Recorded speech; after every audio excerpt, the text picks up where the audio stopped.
sure that everything's good after your surgery that you've just had, okay? Okay, do you know your name? Do you know my name? Correct, Dr. Whisper, that's right. Do you know which hospital you're in right now?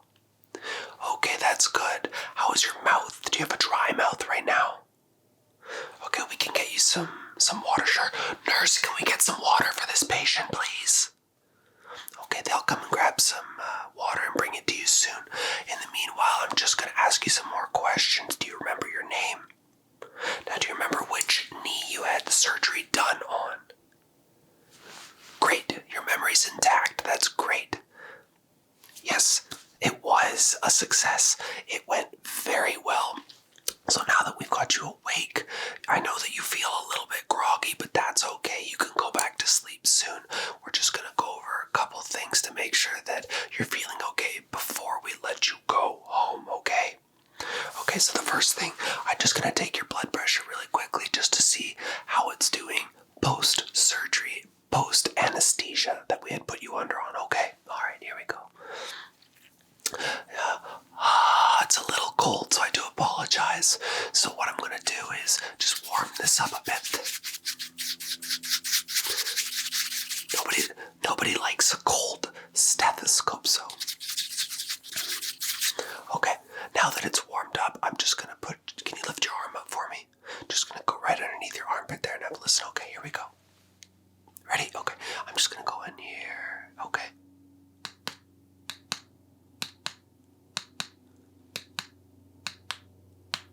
Can you hear that? No, it's not a plane. It's definitely your heart.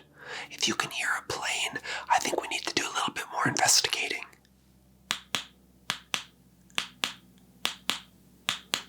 Okay, well, your heart is stable in regards to the heartbeat. That's good. So now I'm going to be listening for your blood pressure. Can you just stick your arm out for me just like that? Okay. We're just going to go along here to your wrist area. I'm going to listen for your pulse through that area, not your blood pressure. I meant your pulse. Make sure in the radial arms that it's okay. So stick your arm out just like that for me, just like this. I'm going to put it right there, okay?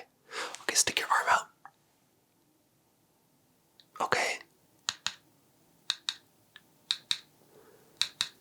Yep, I'm hearing it. Are you hearing it? That's good. Okay, great. So you have a great heartbeat post-surgery. That's excellent. Now, just going to be going through a few things to make sure that your vision is good as well. So I'm going to cover one eye. You let me know how it goes, okay? Here we go. I'm going to cover your eye. Now, can you see me still? Great. We're going to do the other eye. Can you see me still? Great. It's got little holes in it. Can you see through the holes just a little bit? Just a titch. Can you see me? Okay. It was a trick question. You can see me just barely, though. Great. So your eyes are good. Now we're just going to follow along really quickly. Follow my hands, okay? Follow them. Follow them. Follow them. Follow them. Up. Sides. Great. Tell me when you cannot see my hands anymore. Okay, here we go. Great. And again. And again. And again. How many fingers am I holding up? How many fingers now? How many fingers now? And last one, how many fingers? Great. Your vision is intact. Again, a great means of success from a surgery on a doctor's point of view. I'm a doctor, so I definitely know what I'm talking about. Exactly. Okay, so now we're just going to go through your eyes still again, but we're going to be doing a color visual test. I know, can you hear those planes as well? Maybe there are planes outside right now. It's not just you, it's definitely, I think there are planes around the hospital right now. Okay, we've got our colors here. Tell me what colors you see when I bring them onto the screen. Here's the first one. What color is this? Excellent. And how about the second one? Great. And the next. And the next. And the next. Okay. And last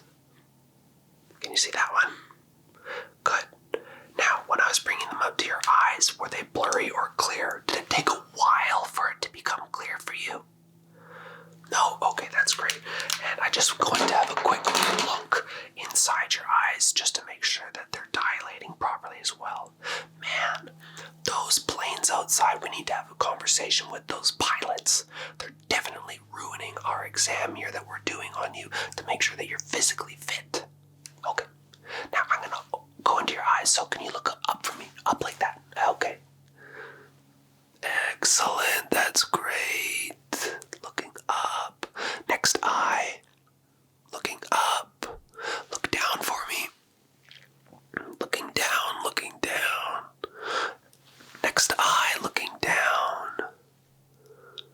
Okay, now just follow the light side to side. Keep following the light. Follow the light. What circle? Oh, I just told you what it is. What shape am I making? Do you know that shape? Correct, it was a square. How about this one? Triangle, excellent. And this?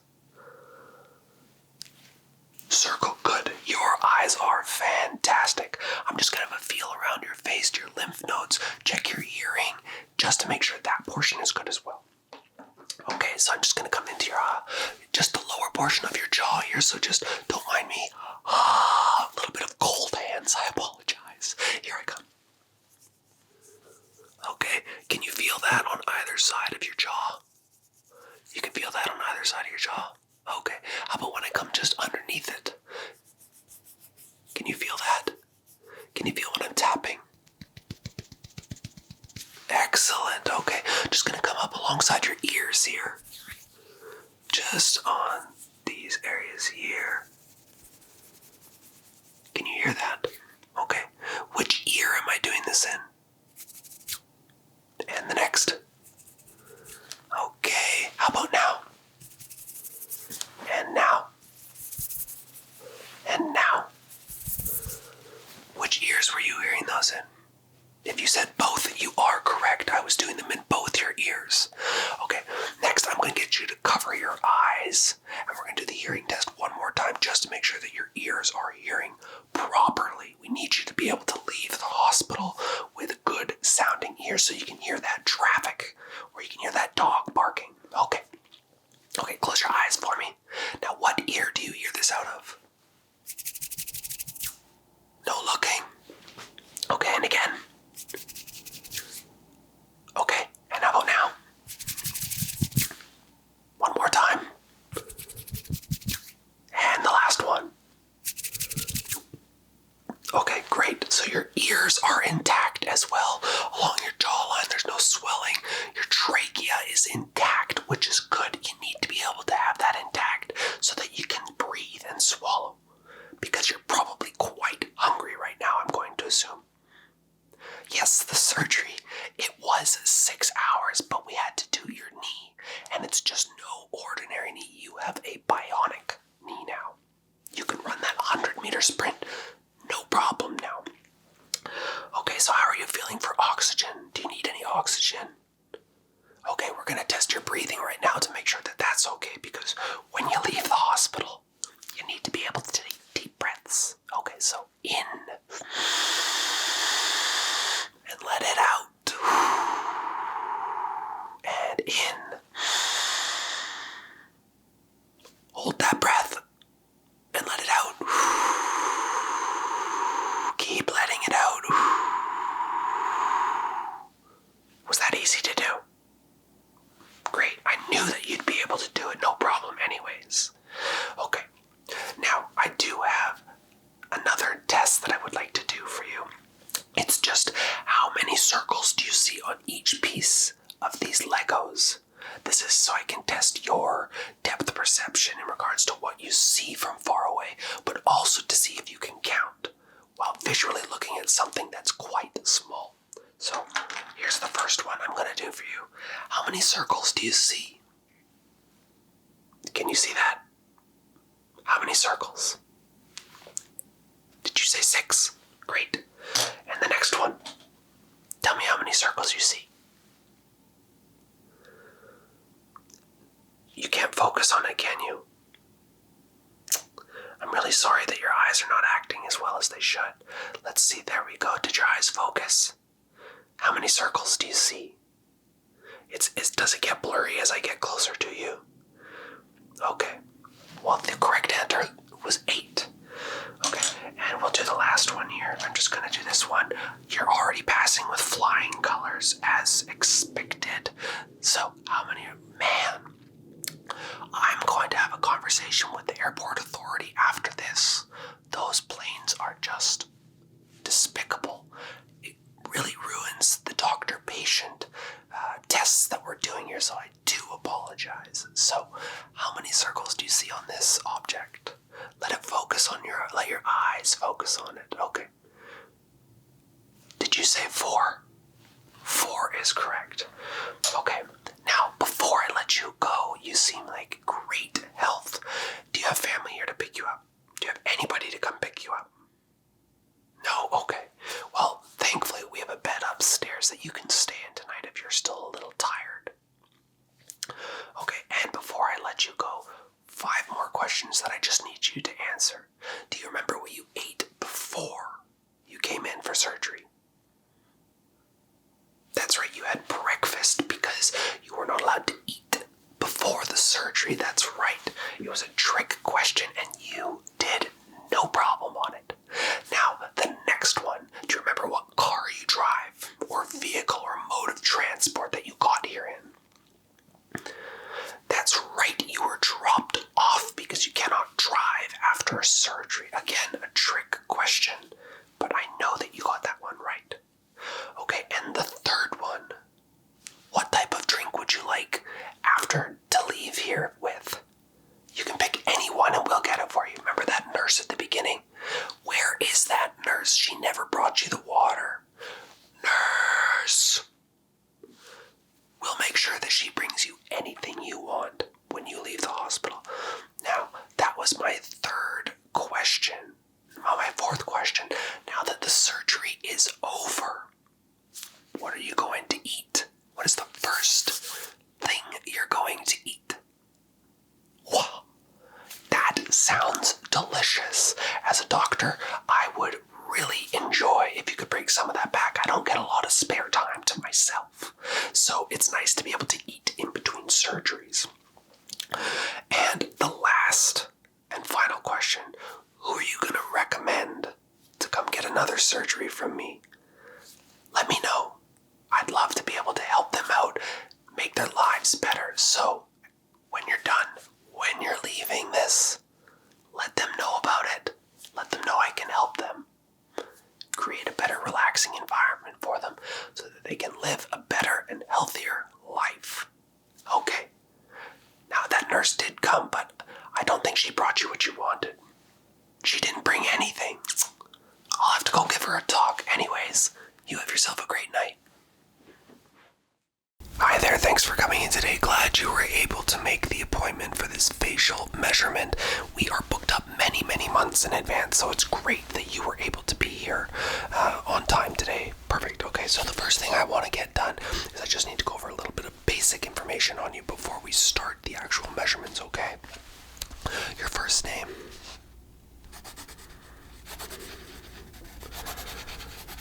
Okay.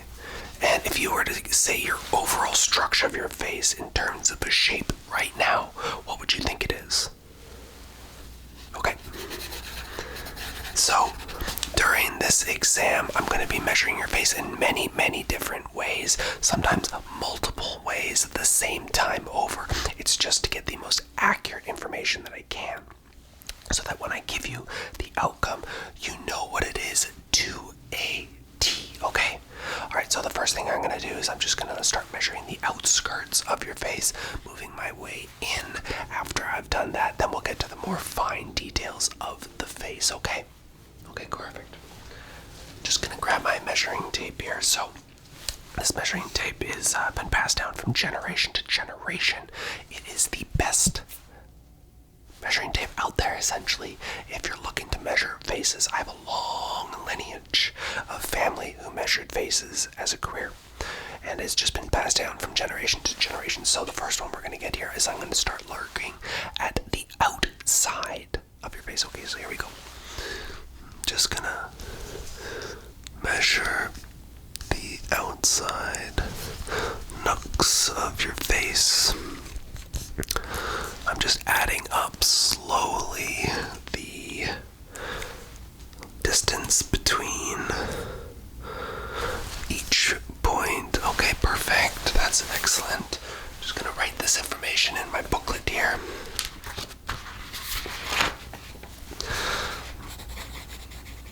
You were wondering about what the actual distance was. Well, I can't tell you until the end, otherwise that would ruin the overall shape structure that I'm creating based on what you think you have. So just wait, it will be at the end of the video. Yeah, you knew what I meant. Okay. Alright, just coming in here again, grabbing a couple more measurements. Just grabbing, okay. Just going on the X and the Y axis, also the cross diagonal, just to make sure that it's, each point matches correctly.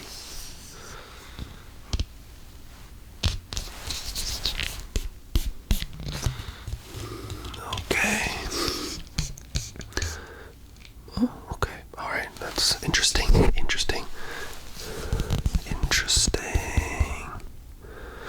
Alright. Like I said, doing multiple measurements multiple times in the same X, Y, and axis is because I need to make sure that the information that I'm gathering is as correct as can be. So, like I said, just bear with me.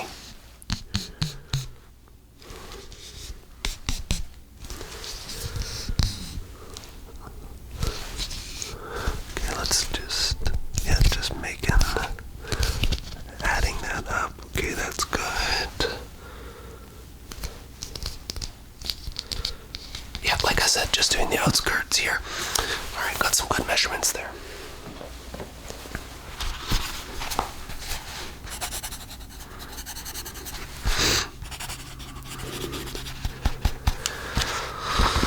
Wow, those were great measurements that you have. You must have a long lineage of great facial symmetrical. That's a great word to say, symmetrical faces of asymmetry in your past lineages.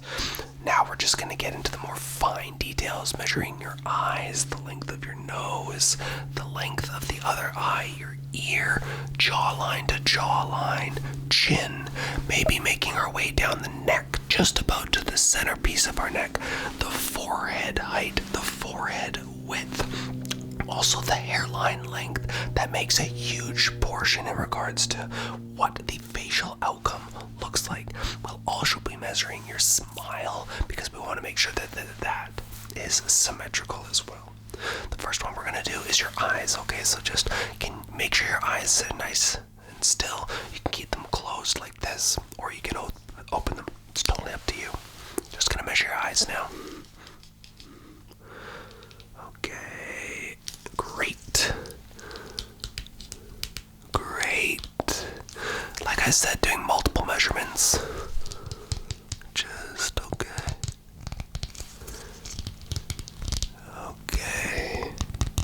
Measuring the height of them. The height of the other one. Yep. The distance from side to side now. Get a good measurement there. Okay. And then the distance to the center of your nose from the corners of our eyes. Great. Other side now. Great. Okay, so your eyes are asymmetrical. That's a good thing. Just gonna jot that down.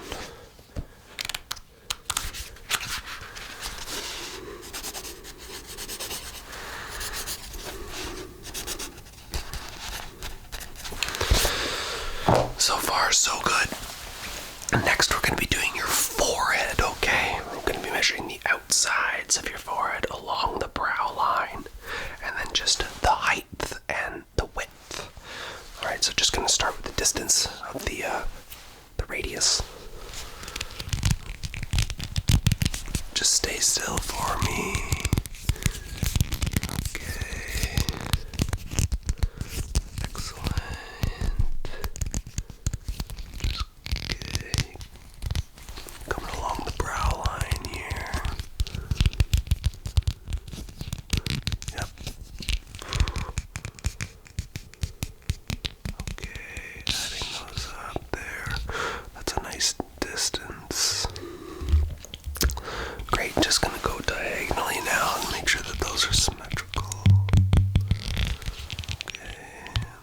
this side here.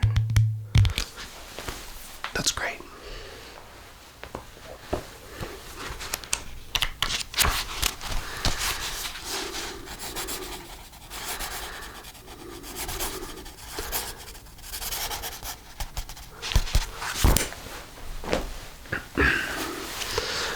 Alright, we're just going to be making our way, excuse me, the way down our nose here. So just might want to close your eyes for this or open them, it's up to you, but I'm going to be coming down the bridge of your nose now, okay? Alright, here we go. Just coming along the bridge there, looking at those numbers, okay? Measuring the distance across your nostrils now. Great. Okay. Alright, just gonna go from axis point, creating a triangle now. Just yep, okay. Up here. On that side. Good. So far your face is looking phenomenal, asymmetrical on both sides.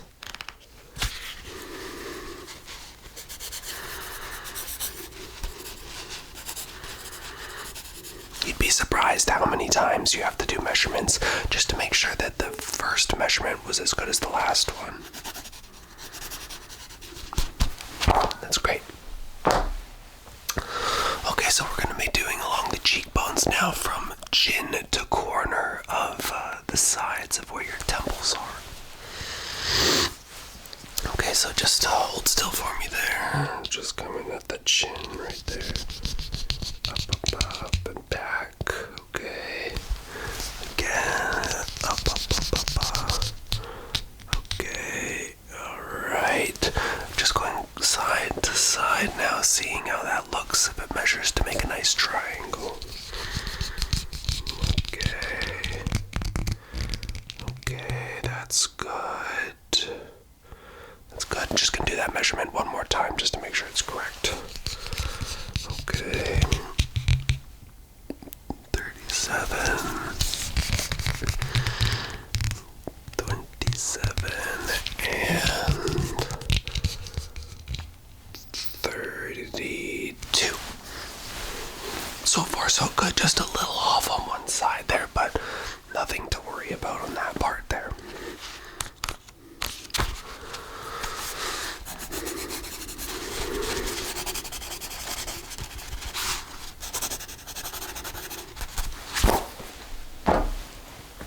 Okay, so now that we've done the top portion of your face, we're going to do your mouth now. So this part here, you can either smile or not. We'll do the non-smiling portion first, and then we'll go to the smiling portion afterwards. Okay, so just let your mouth be normal, and then I'll measure from side to side on your lips. Okay. Oh, that's a good number, yes. Okay, now, can you smile for me now? We're just gonna see the difference. Is it equal on both sides? Okay, give a smile. That's quite a big smile. Wow. Still symmetrical on both sides. I'll give you the measurement on that one.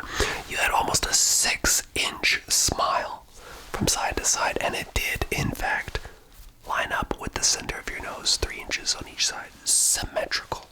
Gosh, your parents must be very proud of the symmetrical face that you have. Okay, just gonna write that down in there. Getting close to the end here. And then if there's anything extra you want to ask me afterwards or before I go over the measurements, I'll let you know.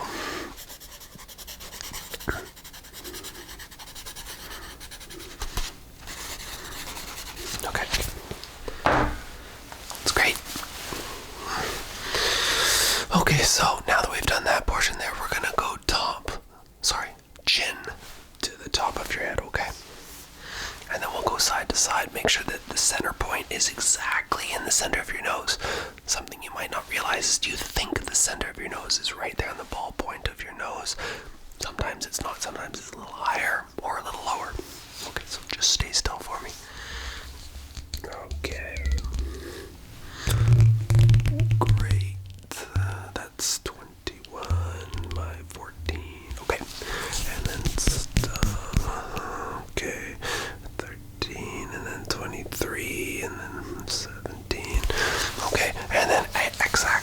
faces. I forgot about those ones. We got 21, 29. We got 21 and 29. Again, your face is actually turning out to look incredible. Much better in the measurements that I found compared to what I thought we would be getting originally.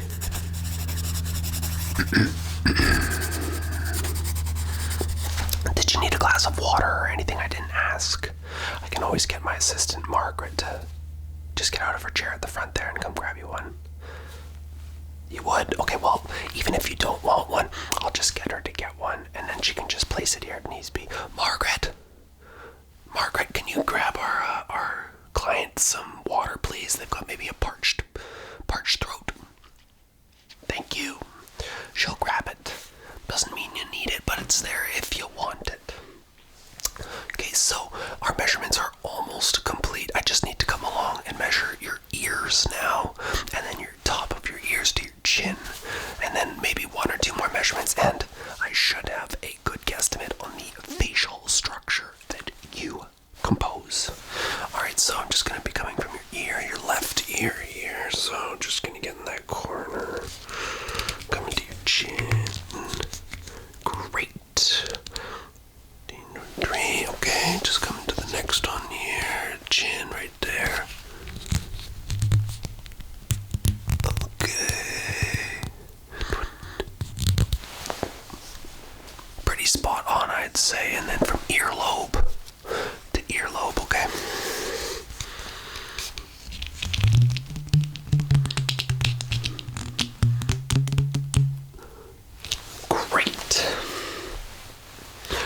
Be my best client yet, actually. Some people have some very peculiar shapes of their faces. It's not a bad thing, it's just the symmetrical of their faces off, but yours is pretty impressive.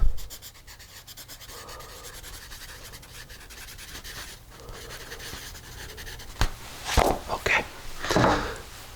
Last one, I'm just gonna do the neck, and then if you have any other parts that you'd like me to go over that I forgot to, let me know. The more detail that I can give in my findings, the more it just gives you a better representation of what your face looks like. So just tilt your chin up for me like that, please. Great. Yeah, a little higher. Okay. Okay, there we go. Just going around. Yep. Good even number, I'd say. Wasn't too hard, was it? I know the wait list to get in here, though, you'd sink for the amount of time. Yeah, exactly. Sorry about that. Margaret came in, entered the door, and I lost my train of thought, but like I was saying, that does conclude our facial reconstruction of your face. So, with the findings being said, what do you believe it was as an answer? The answer is the exact one that you gave at the beginning of this session. You know your face better than anybody.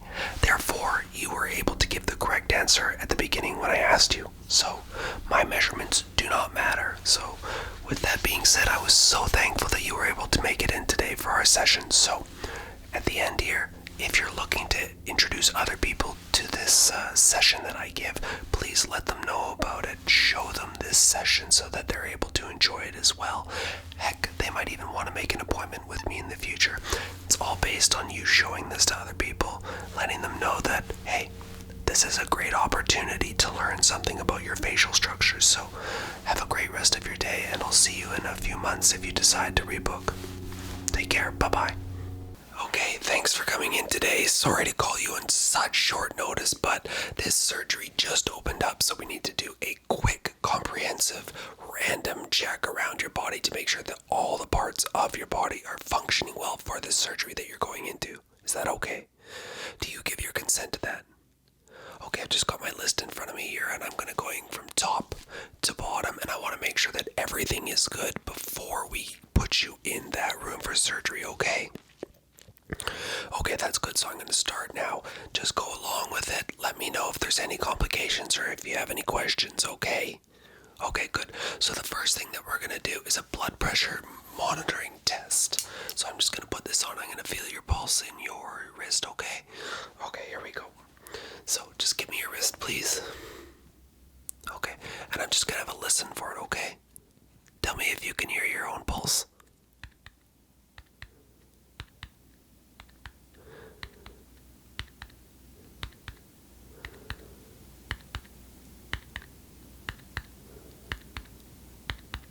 I can definitely hear your pulse. Can you hear your pulse? Okay, good. I'm just gonna have a little feel around your chest here just to make sure that everything's okay, okay? Okay, just going to feel around here, feeling your clavicles, making sure that they're okay, that they're sound, going down your shoulders here. I just need to make sure that they're symmetrical. Okay, good. Your blood pressure 120/80. You're set to go in for surgery on that aspect there. We're going to get to the second part of the exam now. The second part is heart and lung assessment. So I need you to take some deep breaths from me when I ask, and I'm also going to be listening to your heart rate while you're taking breaths as well, okay? Okay, so take 3 deep breaths now, really quickly. Hold it and let it out. Again, 3 quick breaths. And hold it and let it out. Okay, that's great. How did that feel? Do you feel lightheaded from that? No? Okay. So the next thing we're going to do, a big breath in. Hold it for 3 seconds. Hold your breath. Keep holding it. Hold it, hold it, hold it, hold it. Okay, let it out. How did that feel? No lightheadedness? Okay, that's good. That's good. I'm just going to have a little tap around on your backside here, so if you could just turn around for me really quickly, and I'm going to get you to say these numbers when I say them, okay? Alright, so turn around and say 99. Say 99. 99 again. And one more time. Okay, just feeling for any lumps and bumps on the backside of your ear, so just feeling down your back here. Okay, no lumps and bumps there, that's good. Now I'm going to listen to your heart, okay? Try not to focus too much on your heartbeat. I know a lot of people do, and they think it speeds up their heart, but don't worry. You just focus on you, and we'll go from there, okay? Alright, so I'm just going to put my... it's a little cold, but we're going to put it onto your chest here. I'm going to listen to your heartbeat. You just think about anything you want at this moment in time, okay? Alright, here we go.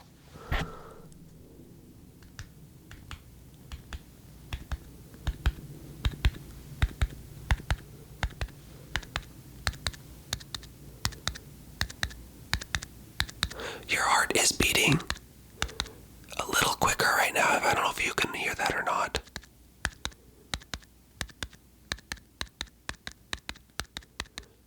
Your heart's definitely starting to go up. Just try and bring your calm rate down, your rhythm down.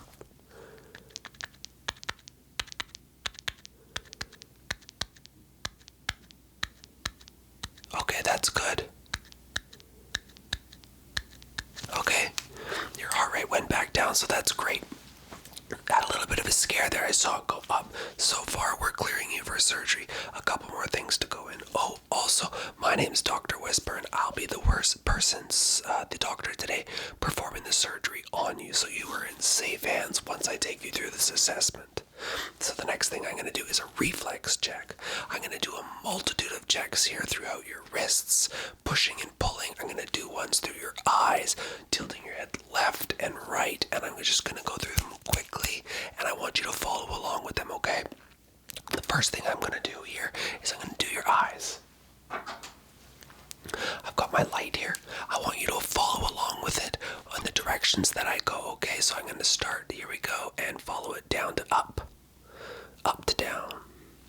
Next eye, down to up to down. From left to right, right to left. Okay, I'm not going to tell you this time where it's coming from. You just follow along. Ready? And...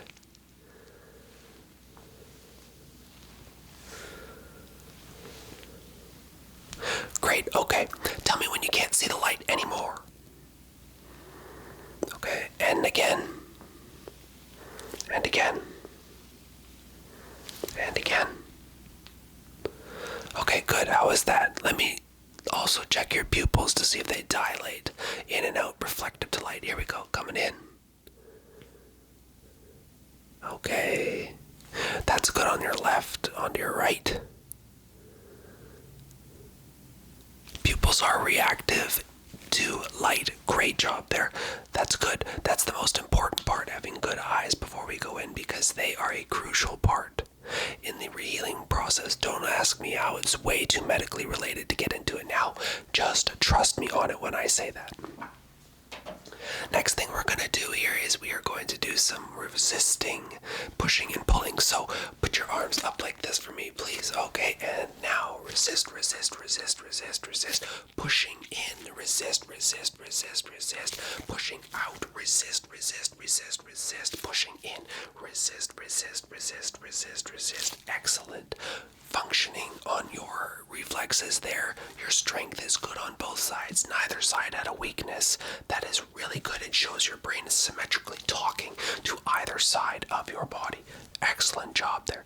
The next thing we're going to do is I'm going to continue this eye examination. Just a few more little tests on it. I'm just going to cover one of your eyes and I want you to tell me if it gets blurry or not. Okay, here we go. Did it get blurry for you?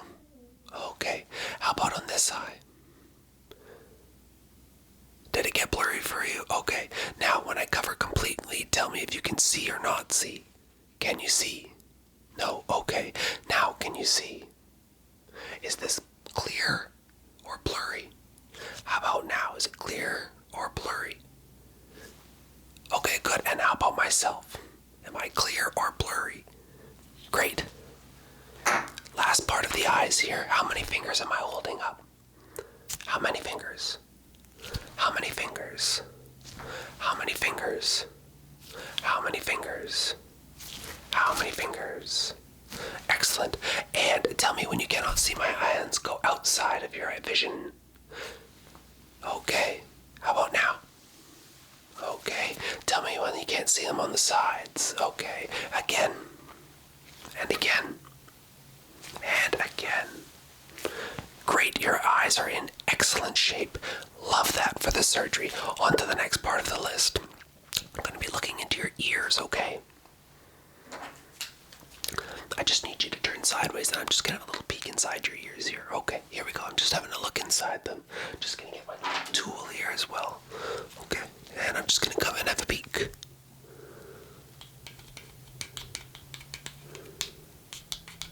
Okay. Can you feel this? Okay. Just gonna get you to turn around. We're gonna do the other ear there. Okay, and coming back in.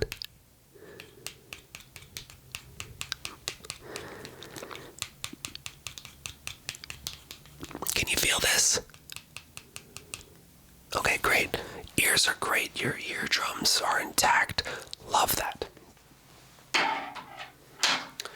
Now, on to the next portion. We're going to go into your nose. I'm going to get you to look up so I can look into your nose. Got to get my bigger flashlight for this one here.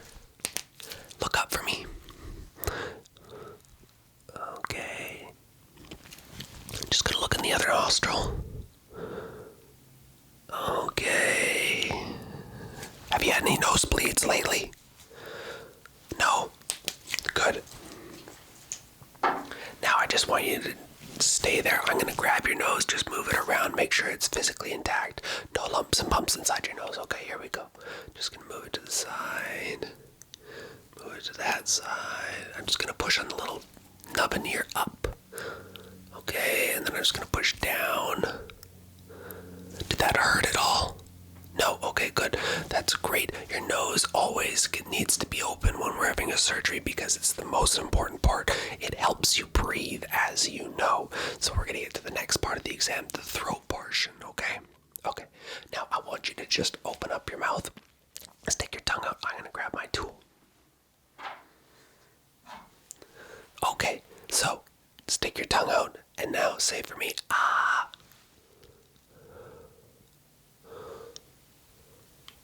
Okay. Now can you stick your move your tongue to the left, to the right. Stick your tongue up and down looks healthy. No any bruises or soreness inside there throughout the last couple days?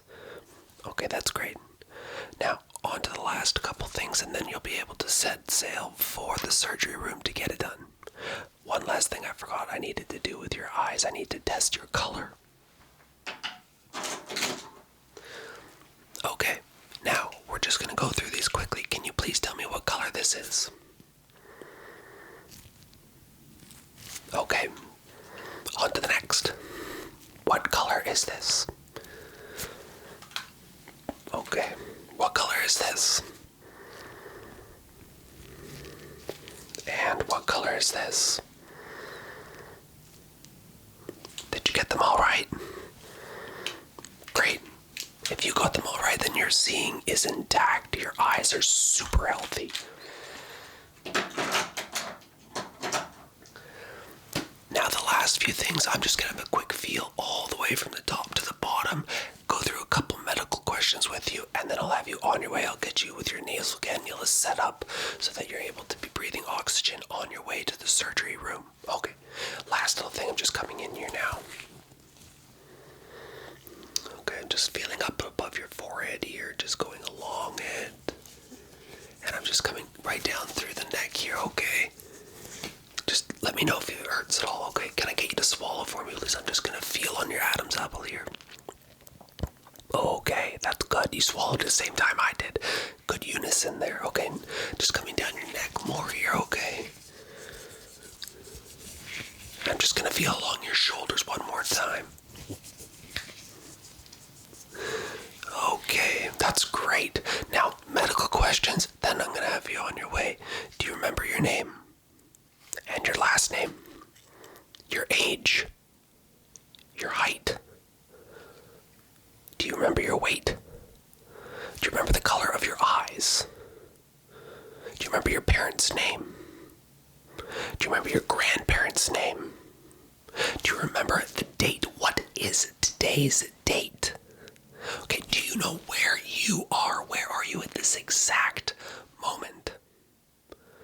Okay, now when did you last eat some food? Okay, are you hungry right now? Okay, well, we need you to stay no food in you for a longer period of time because when you go into a surgery, we need to make sure you have no food inside you. How about water, drinks, anything like that? No? Okay, that's great.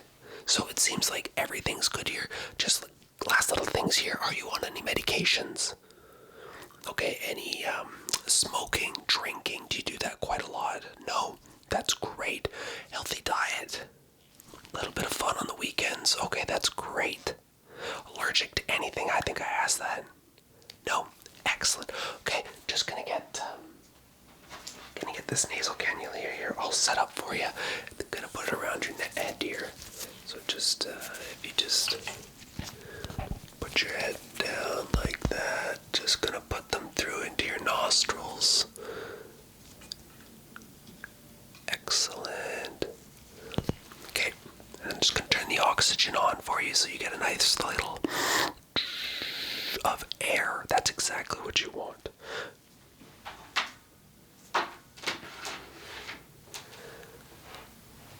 Okay, now that I've gone to go get my assistant here, she's going to take you to the surgery room. I wish you nothing but good luck. You don't need luck, though, because I, Dr. Whisper, am your surgeon today. I have you in the best care possible. When you wake up, you will feel refreshed. You will feel like a new person. We'll see you when you wake up. Bye-bye. We are going to be tracing your face tonight.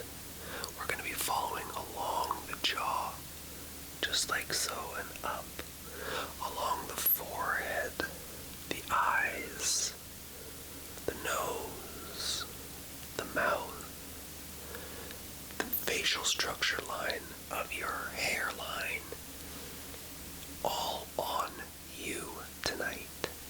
So I just want you to sit down and relax. I want you to get comfortable, and I want you to just enjoy this time, okay? Okay, the first thing that we are going to do tonight is we're going to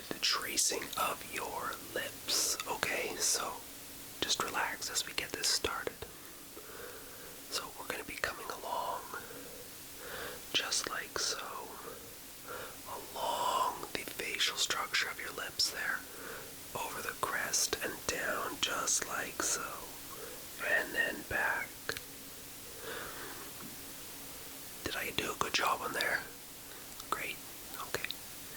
The next thing, we're going to go along the upper portion. The upper portion of your lip.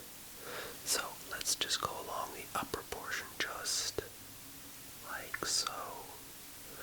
Up and over.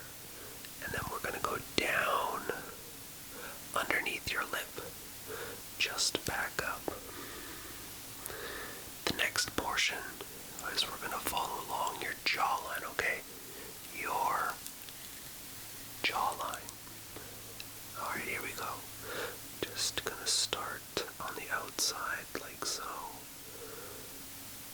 Making our way down, up, over the chin, along the side of your jaw, and back up.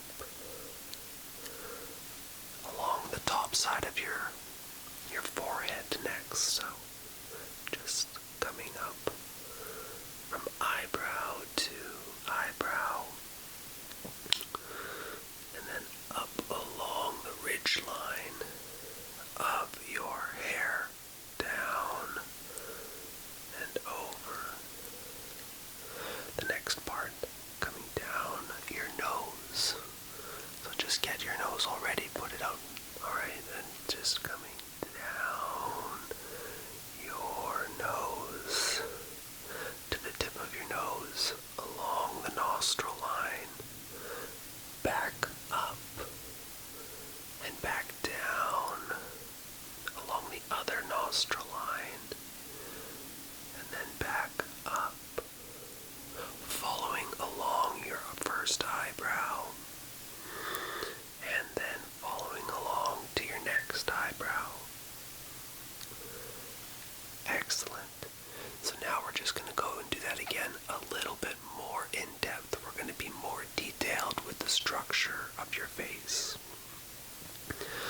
So we're going to start with your jawline, okay? Going to get real detailed now. So we're going to start on the full outside this time. Just making our way down, following along that jawline to the chin, up and over that next jawline, to the back corner, coming up alongside your ear. That very nice structured jawline. We're going to come back to the mouth now. Just follow along with the light, tracing your lips, corners, up over the top part, and back down, and then through the center portion of your lip, just like that. We didn't do the eyes the first time, so we're going to go an in-depth, detailed portion of your eyes now. So just get your eyes all looking beautiful for me. Excellent. Let's do the eyes. We're going to do that first circle, and then do the inner portion circle. I'm going to move to the next eye. Here we go. Into the next eye, circling it like that, into the center portion of your eye, and just that final point on either eye.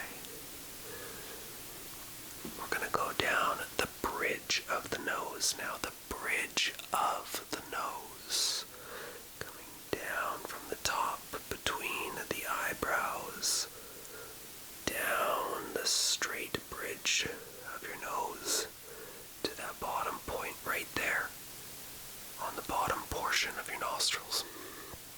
And then we're going to go along the outsides of them now.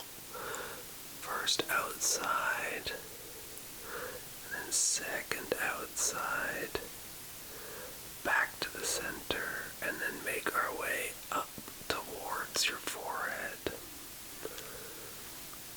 Now we're going to trace the outline of your forehead, okay? Here we go. Coming along the eyebrow line, up, along that hairline, back down to eyebrow, back over to the center, to that center portion where the bridge of your nose is right there. We've traced your eyes, we've traced your nose, we've traced your lips, your jawline, we've done your forehead. Next, we're going to do the outer portions of your face, including your ears, then making our way down your neck and your shoulder line. So just get comfortable again. Coming back in now to trace your ears. Here we go. Doing that nice shape of the top part. Coming down. Doing the earlobe. Up to the connecting point of the first ear. Coming to the second ear. Starting on that top loop there. Over. Making our way down to the earlobe. Coming up alongside the head to that connecting point at the top earlobe. Excellent. Now we are going to do the neck. So get comfortable again. Here we go. Going down that side of the neck there. Yeah, to along the shoulders. And then down that portion towards your arms. The second side. Down the arm, down the neck, along the shoulder, down the side of your arm, towards your hands. Very good structures there. We're going to go up the center of the neck now towards the chin, and then make our way to either side of your jawline. So here we go, going up the neck, and then making our way up the jawline there, towards the ear, all the way to the top of the ear, and then following that curvature of your ear to the earlobe, coming back down that jawline towards your center point of your chin right here. Just center point, back down the neck, and we're going to do it again, but on the other side now, coming up the neck, up that neck, along the jawline, up that earlobe, tracing around that ear again, just like so, down the lower portion of the earlobe, up to the connecting point, and down to the jawline corner, to the center of your chin again, and then down the neck, to the connecting point at the beginning. We're now going to trace the outside area of your face, the circular motion. So we're going to start at the top part of your forehead and go in a circle until we meet that point again. Here we go. Starting in that top section, making our way down to the bottom of your chin, back up around your face to that top part. Once we get to the top part, down the center of your forehead, down your nose to the ending portion again, to the tipping point, up the nostrils and around them, back up the bridge of your nose to your eyebrows, stopping there, continuing on the left and the right, making our way back to the center, tracing around the eyes this time. First eye tracing around it, making a figure 8 to the next, and then to the center again, coming down the nose towards your lips, making our way around your lips, tracing them all the way around, coming down to the midpoint of the lips. That center line, side to side. Your face is very structurally built. It looks wonderful. We're going to go over that once more again, a little bit quicker. You're going to follow along with the light again as we go through the tracings of your face. Here we go. Up the nose, over the eyebrows, to the center, to the other eyebrow, to the center, down the nose, around the nostril, around the other nostril, to the center point of your nose, up the bridge of your nose to the top of your forehead, around the side of your head, down all the way along your jawline, coming to the center of your chin, continuing on the other way, up your jawline, to the hairline portion on the other side of your head, along your forehead to the center, back down to the center of your eyebrows. Continuing on, we go from the center of your eyebrows out to the side and around your earlobe now, back down the lower portion of your ear, tracing along to the top, making our way back to the center of your eyebrows, heading in the opposite direction towards the other ear, tracing around it, the lower earlobe, and coming up along the side to the top, connecting, making our way back to the center of your face. Are you feeling quite relaxed right now? That's excellent. We're going to start on the outside in a circular motion, making our way to the center of your nose, just right there. Okay, here we go.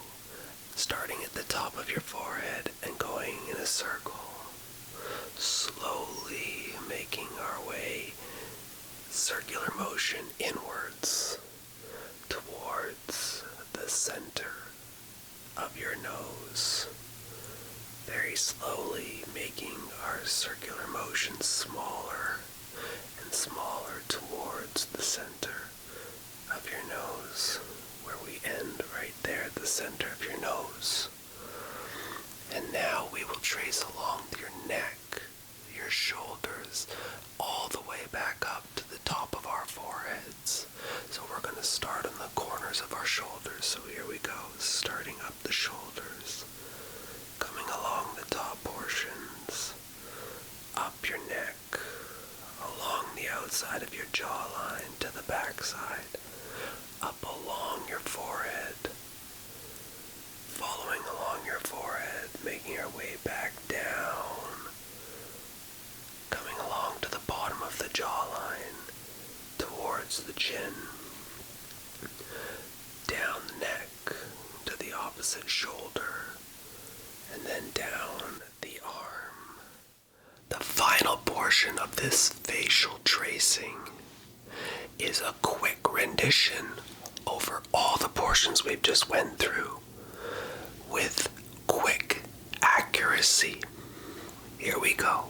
Starting from the top, we have the forehead, down the jaw to the center of the chin, the other side of your jaw, up towards the center of the forehead again, and down the center, towards the bridge of your nose, towards the tip of your nose, back up towards the center of your eyebrows, to one eyebrow's side, and then to the other, back to the center, tracing in a circular motion, out towards the edge of your face.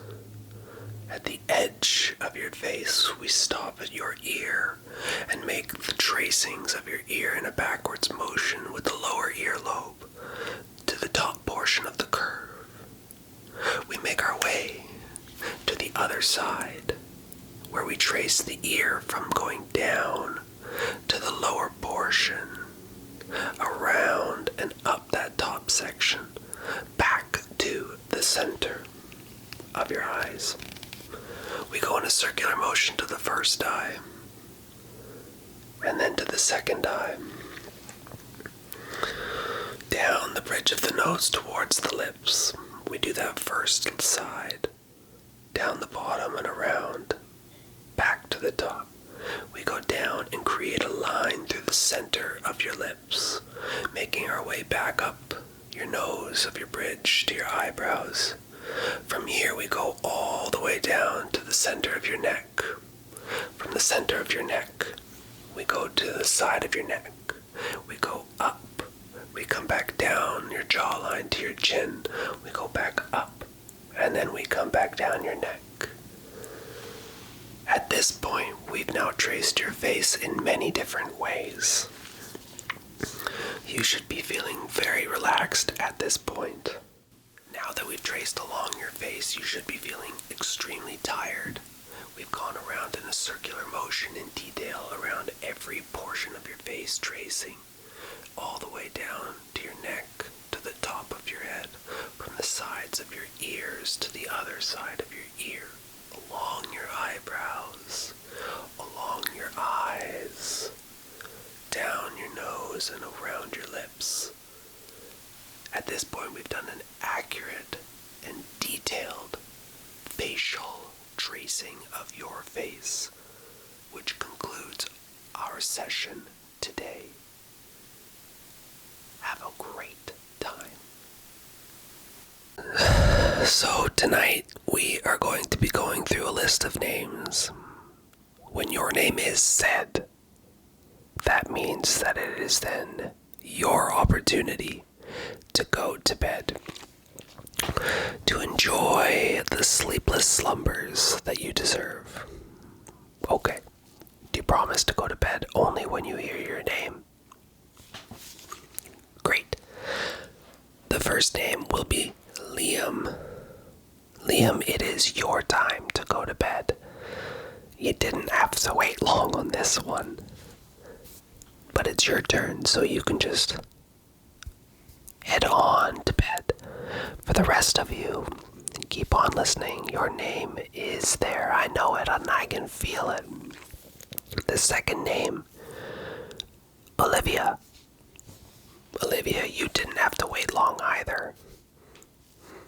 Right? You get to go to sleep now. You get to enjoy a wonderful sleep knowing that your name was called tonight. So, time for you to hit the hay. Noah.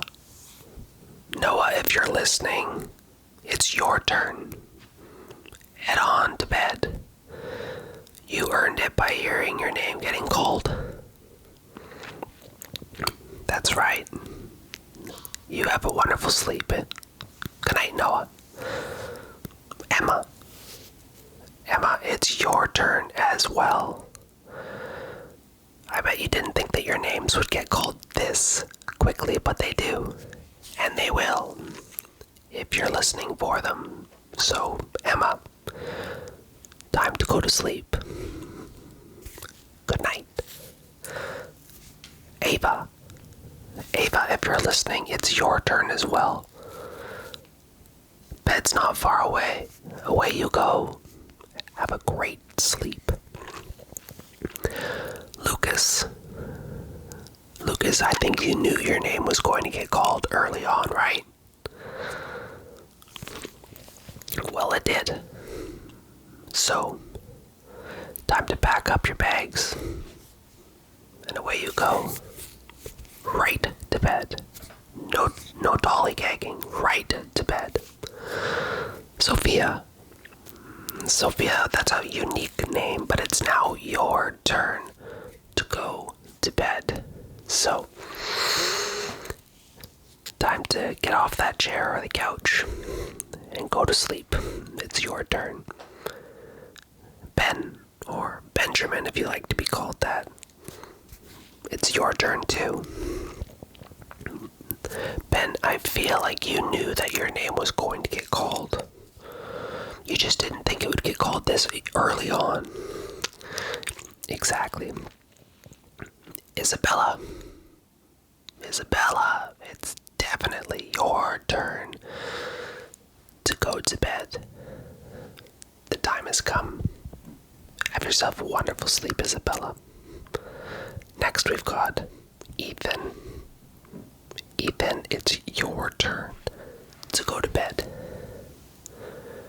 Make sure you brush your teeth, though. You don't want to go to bed without brushing your teeth, do you? Anyways, you have a good sleep, Ethan, okay? Mia, if you're still listening, which I hope you are, now's your time to go to bed, okay? So you go to bed and you have a good, sound sleep. I hope whatever you dream about is what you've always wanted to dream about. You have a good night. Logan, it's your turn, Logan, to go to bed. That's a strong name, isn't it? Logan. Alright, you've probably already gone to bed. Good night, Logan. Amelia,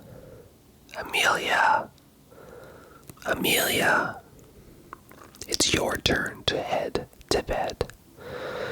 Make sure you clean up before you go to bed. Okay. Alright, here we go. Jackson.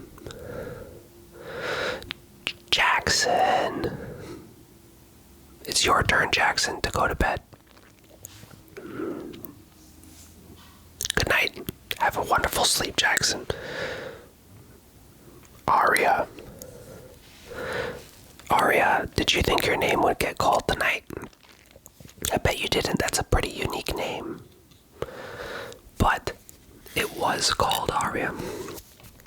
So, away you go to bed. Oliver.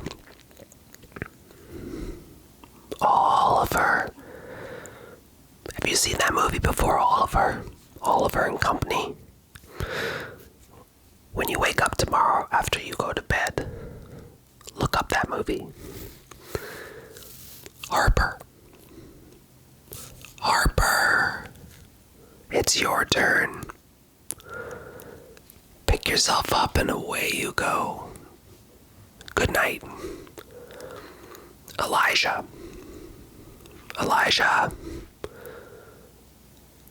now is the opportunity to get up, Elijah, and go to where you need to go, which is your bed. Have a good night. Charlotte, it's your turn to go to bed. Make sure you bring that glass of water with you. Head to your bed and then have a wonderful sleep, okay? Jack, are you there still? You said you would be. It's your turn. Up you go to your bedroom. Good night, Jack. Emily, can you hear what I'm saying? Emily, it's your turn to go. To turn the lights off and close your eyes. Good night. Jacob. I know you're still here, Jacob. I know all of you still are, but especially you, Jacob. You've been waiting. Your name was called, and now it's time to go to bed. Good night. Abigail, are you still up? You are, because you said you would be. You promised until you heard your name, Abigail, that you would stay awake. Good night, Abigail. William. That's a strong name, William. It's your turn now, though, to go to bed. Don't get up until the sun comes out, okay? Good night, William. Scarlett.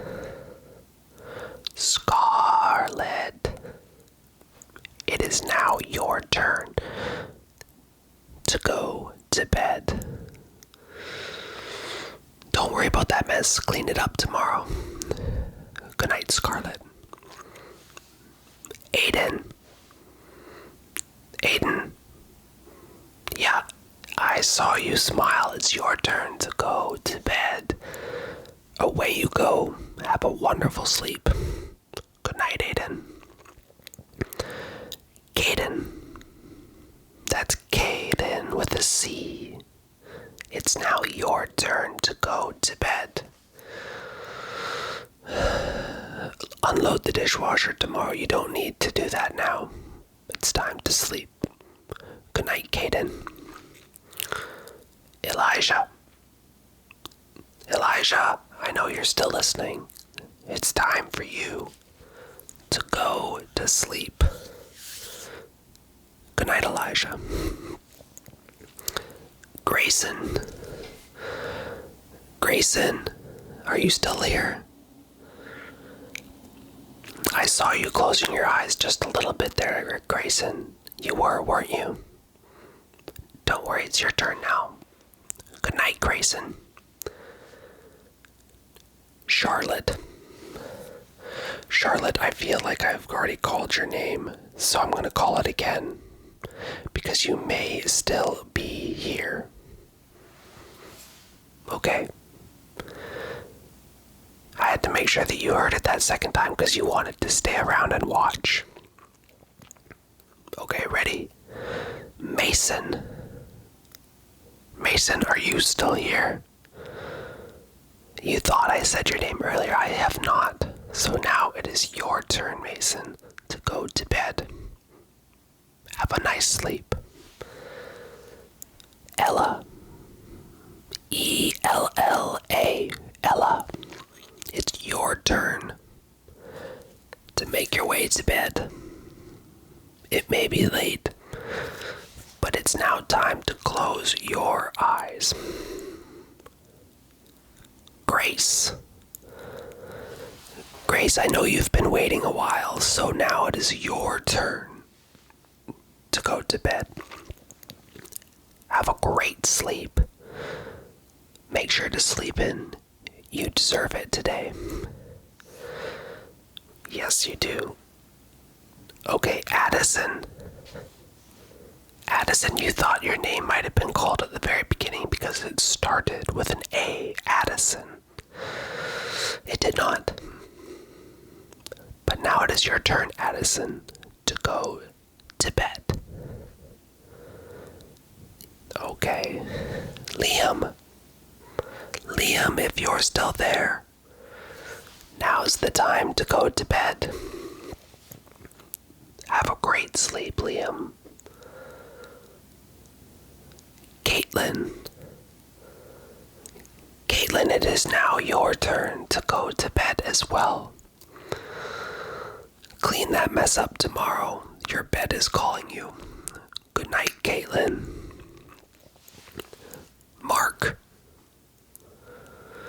Mark, you've been patient as well, but the time has now come for you to go to bed.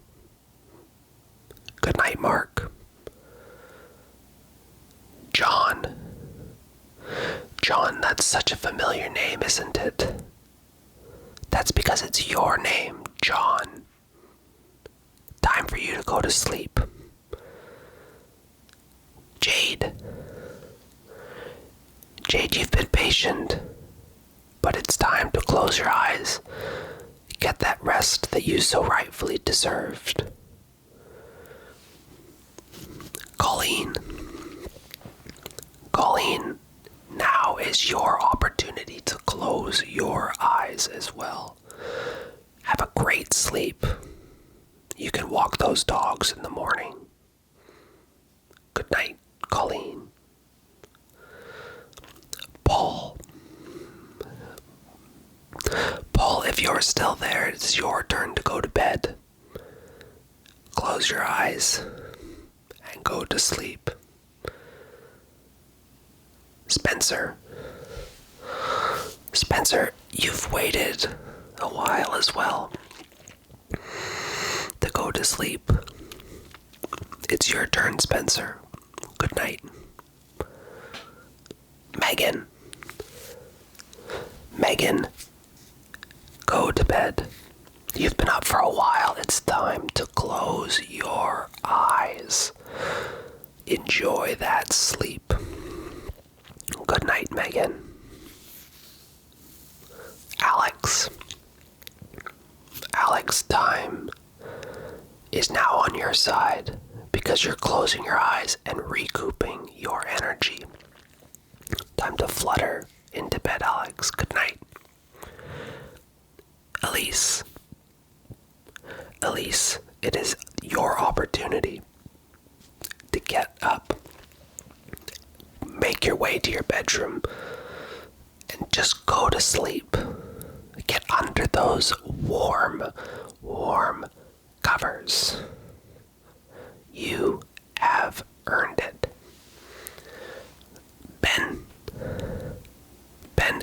you thought that you, just like Addison, would have your name called at an earlier stage. Alphabetically, you thought you might get called Ben, but I made you wait. But now, Ben, you may go to bed. Ryan, just like Ben, you've waited, but now it is your time to go to bed. Good night, Ryan.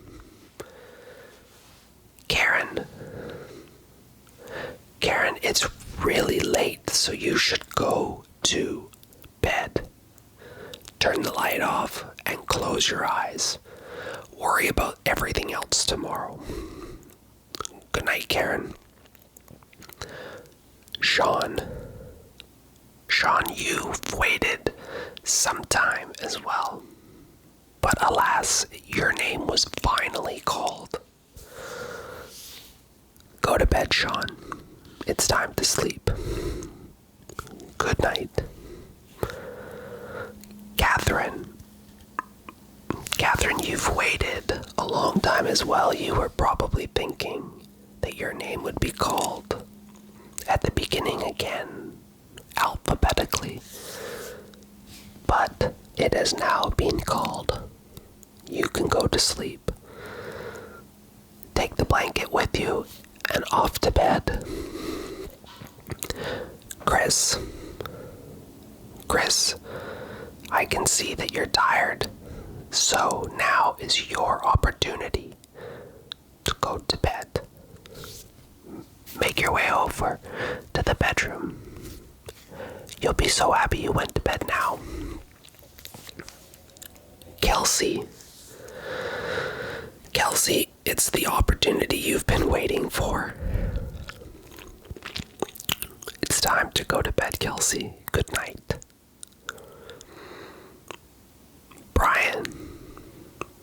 Brian, did you think your name would be called tonight? Well, guess what? It was called. And now it's time for you, Brian, to go to bed. James, now is the opportunity to put down whatever you're doing. Make your way to bed. You've earned it.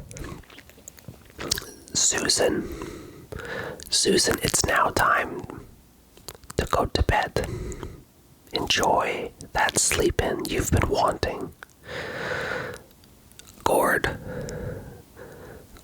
did you think your name would get called tonight? No, Gord, your name has been called. So, time to go to sleep. You've earned it, so enjoy yourself. Colin, it is obviously again now your turn to go to bed. Have a great sleep.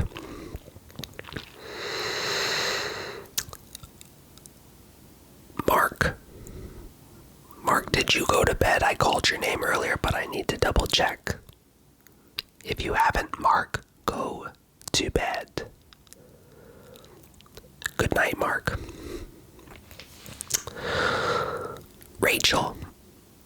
Rachel, it's time to pick your feet up, make your way to the bed. You'll be thankful that you did. Joey, you've been waiting quite some time now to fall asleep, but now I'm giving you the opportunity to fall asleep. So good night. Chandler, we can't forget about you, Chandler. Time to go to sleep. Enjoy your sleep. Good night. Sam or Samantha, time to go to bed. Put your feet up and relax. Enjoy that sleep.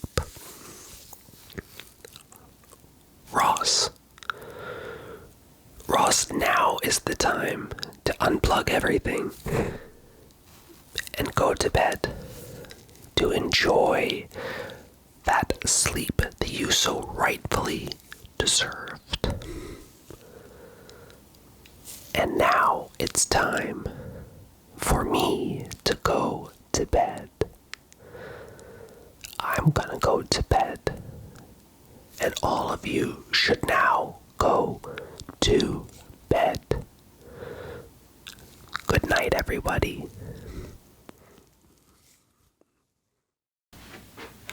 Today is a special day because we're going to be asking you 100 questions about yourself. You can answer them however you please. I'm going to start, read the question out to you, let you answer, and then we'll continue, and I'm going to find out a lot about you in this session. Okay, here we go. Do you sleep with your closet door open or closed? Oh. Alright.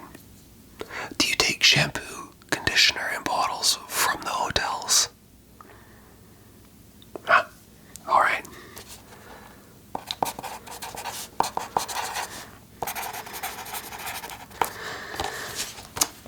Do you sleep with your sheets tucked in or out? Alright.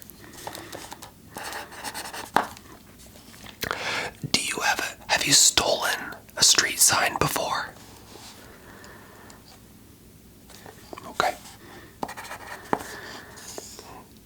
Do you use Post-it notes?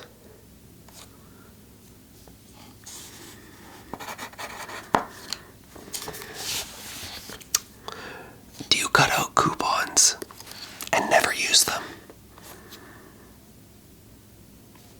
Alright, okay.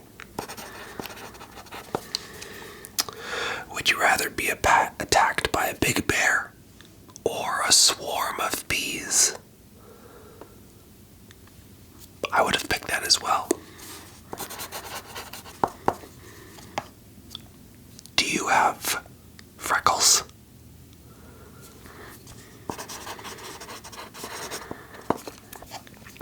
Do you always smile for pictures?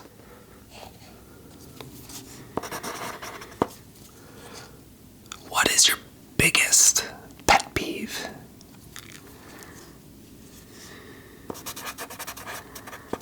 Okay. Do you ever count your steps as you walk?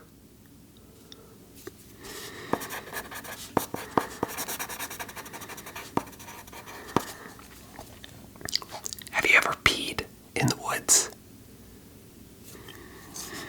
I won't tell. Better yet, have you ever pooped in the woods? Okay. Do you ever dance even if there's no music playing?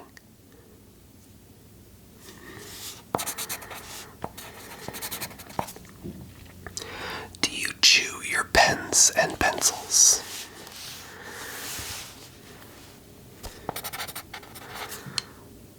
What size is your bed?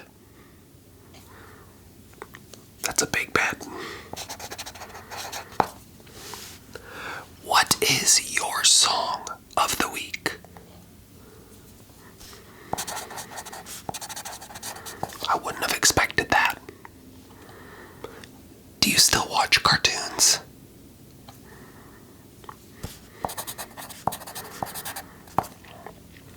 What is your least favorite movie?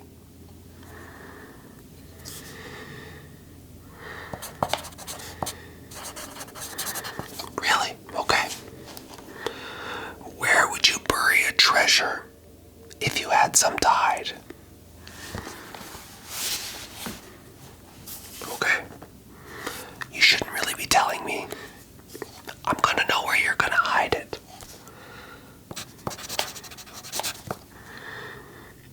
What do you drink with dinner?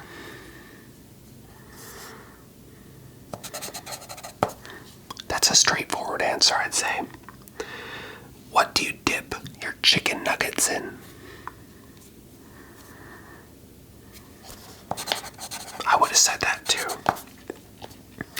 What is your favorite food? Mine too. What movies could you watch over and over and still love?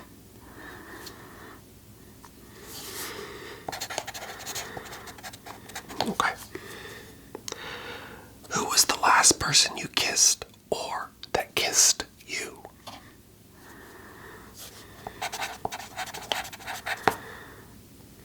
Were you ever a Boy Scout or a Girl Scout?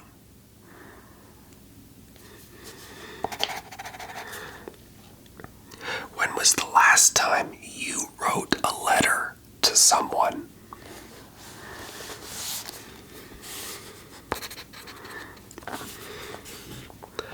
Can you change the oil in a car?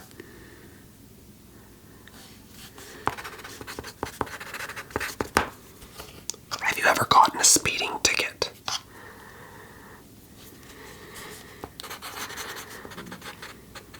I won't tell anyone. On to the next page.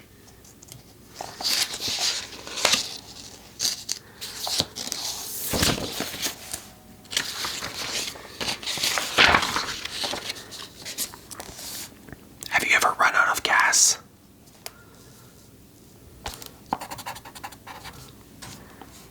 What's your favorite kind of sandwich?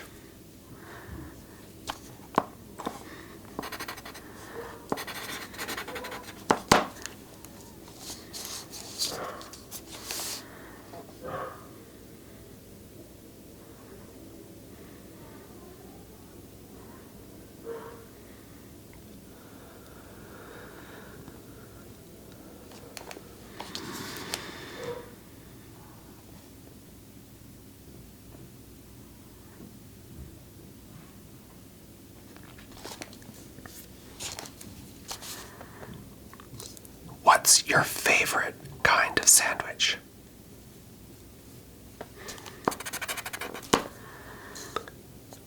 What's the best thing to eat for breakfast? I agree. What is your usual bedtime? Okay.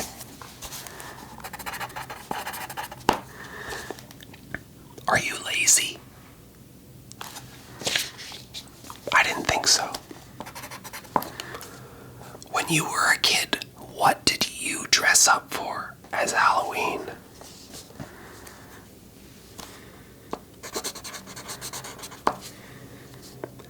What is your Chinese astrological sign?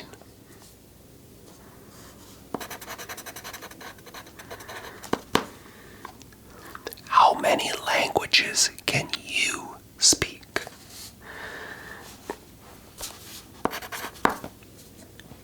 Wow, that's a lot. Do you have any magazine subscriptions?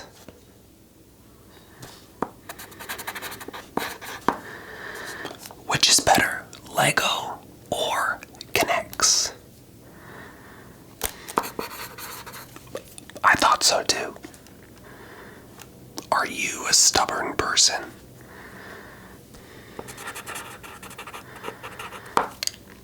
Which is better, Star Wars or Game of Thrones?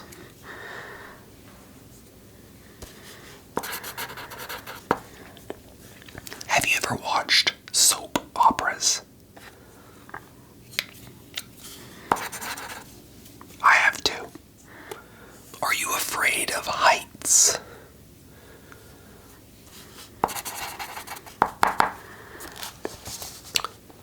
Do you sing in the car?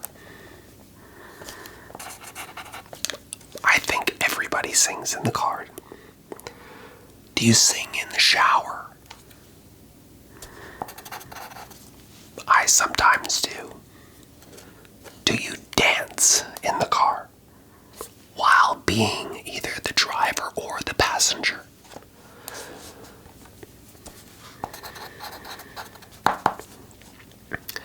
When was the last time you had your portrait taken by a photographer?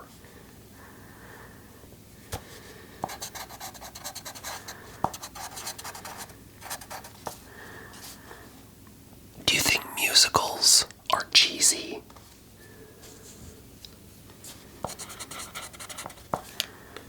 Is Christmas stressful?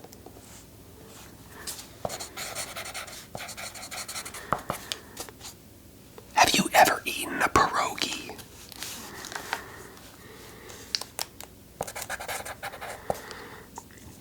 Do you know what a pierogi is? Okay. What is your favorite type of fruit?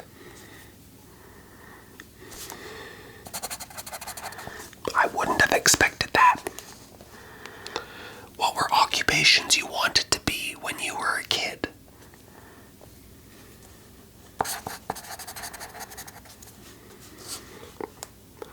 Do you believe in ghosts?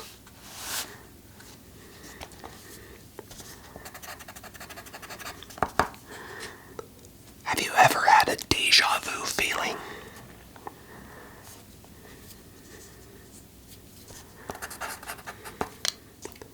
Do you take a vitamin daily?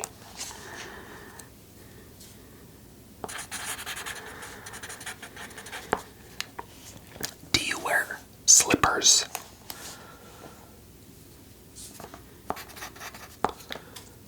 Do you wear a bathrobe?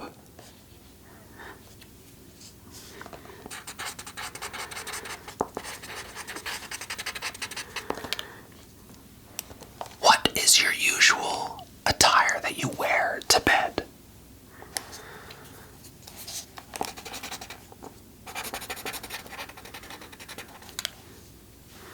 Okay. On to the next page. What was your first concert?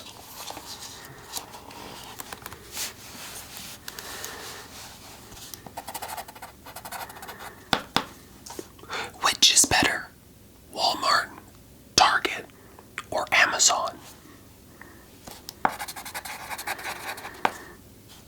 Nikes or Adidas?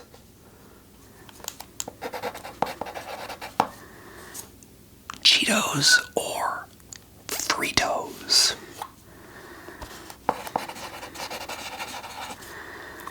Peanuts or sunflower seeds? Have you ever taken dance lessons?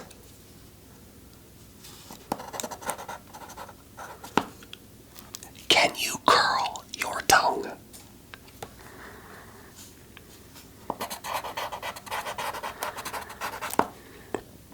Have you ever won a spelling bee? Have you ever cried because you were so happy?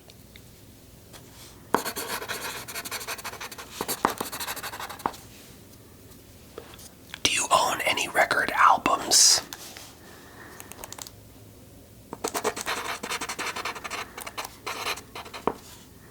Do you own a record player?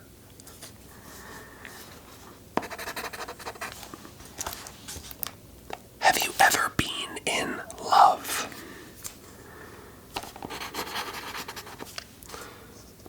Who would you like to see in concert?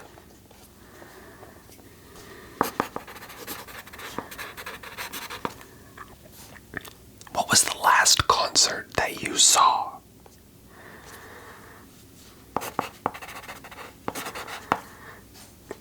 Do you prefer hot tea or cold tea?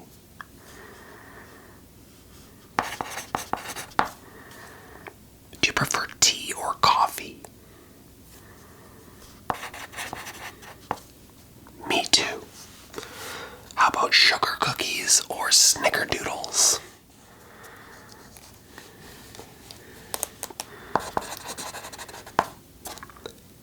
Can you swim well? Can you hold your breath without holding your nose? Are you a patient person? Would you have a DJ or a band at the wedding?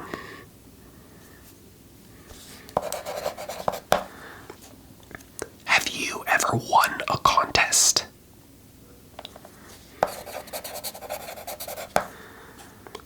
Have you ever had plastic surgery?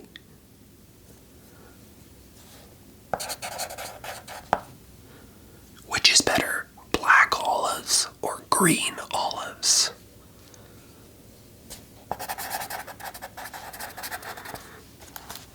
Can you knit or crochet? What is the best room for a fireplace? Do you want to get married? If you are married, how long have you been married?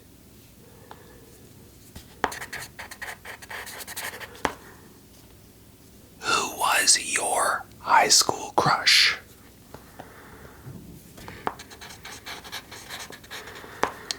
Okay. Getting down to the last questions.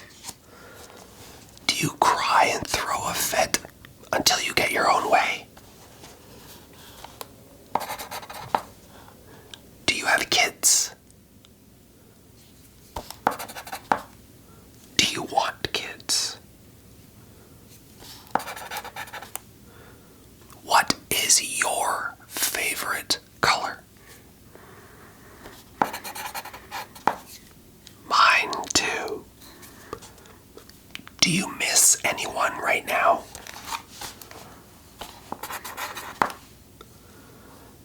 Who would be your dream historical guest to come have dinner at your house? It's a hard one.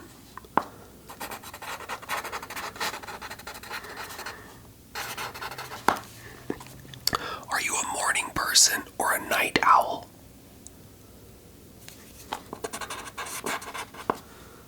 What is your favorite outdoor activity to do?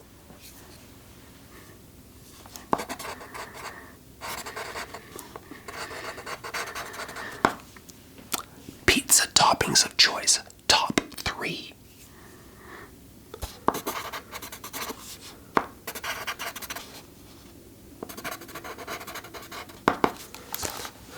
Do you enjoy cooking?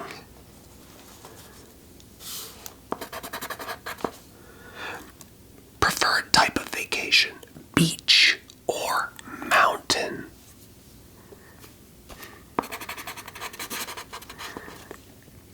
What's your typical workout routine?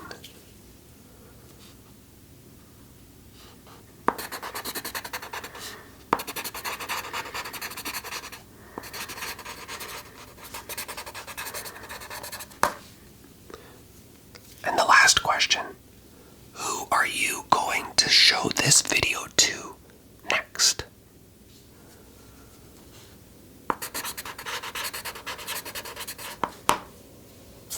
Alright, well that concludes our 100 questions.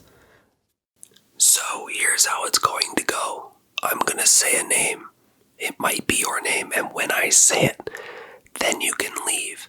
Until then, Keep watching until I say your name. Ian, Olive, Avery, Nixon, Isabella, Ursula, Oscar, Asher, Opal, Mila, Penelope, Carlos, Hunter, Nolan, Jade, Una, Wyatt, Brooke, Zoe, Rowan, Alexander, Viola, Oakley, Thea, Xander, Mason, Catherine, Vance, Evelyn, Nathaniel, Hazel, Faye, Isidore, Pearl, Axel, Braden, Harlow, Declan, Gabriel, Esmeralda, Ember, Noel, Violet, Rebecca, Jackson, Uma, Edwin, Geneva, Oliver, Jasmine, Zara, Victor, Harmony, Morgan, Rosalind, Diego, Wiley, Autumn, Icarus, Thalia, Addison, Eva, Daria, Solomon, Aria, Rose, Nolan, Reese, Kira, Felix, Harmony, Stella,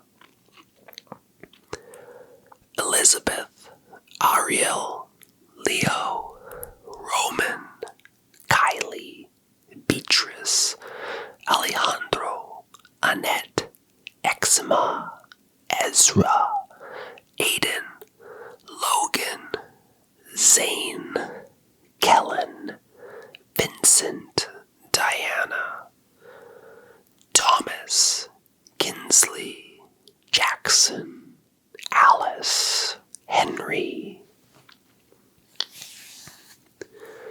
Stella, Giselle, Lennon, Abraham, Andrea, Ayla, Donovan, Aaron, Mira, Rosalind, Wyatt, Skylar, Bianca, Nolan, Wade, Avery, Violet, Zoe, Bianca, Quentin, Ava, Leo, Olivia, Preston, Sierra, Leo, Elise, Kyle, Wyatt, Addison, Alexander, Isabella, Grace, Naomi, Jolie, Audrey, Aiden, Enzo,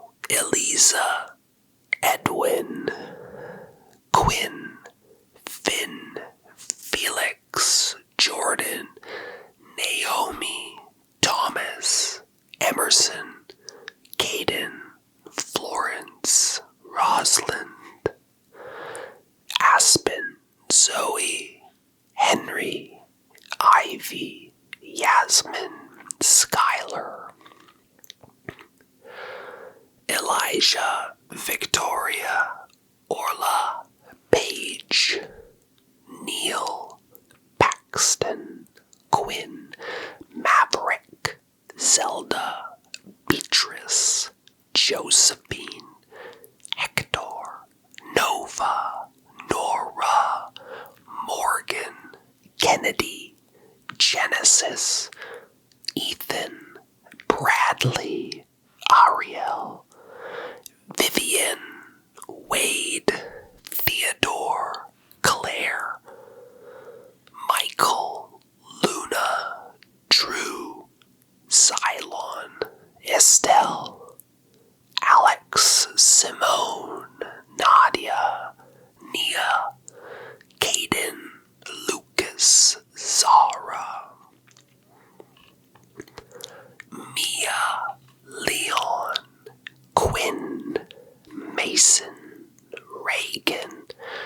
Raina, Amelia, Kendra, Vincent, Juliet, Zachary, Xavier, Theodore, Kellen, Abigail, Emerson, Stella, Peyton, Isabella, Zelda, Angel, Bennett, Thalia, Samuel, Luna, Otto, Orion, Ivan, Peyton,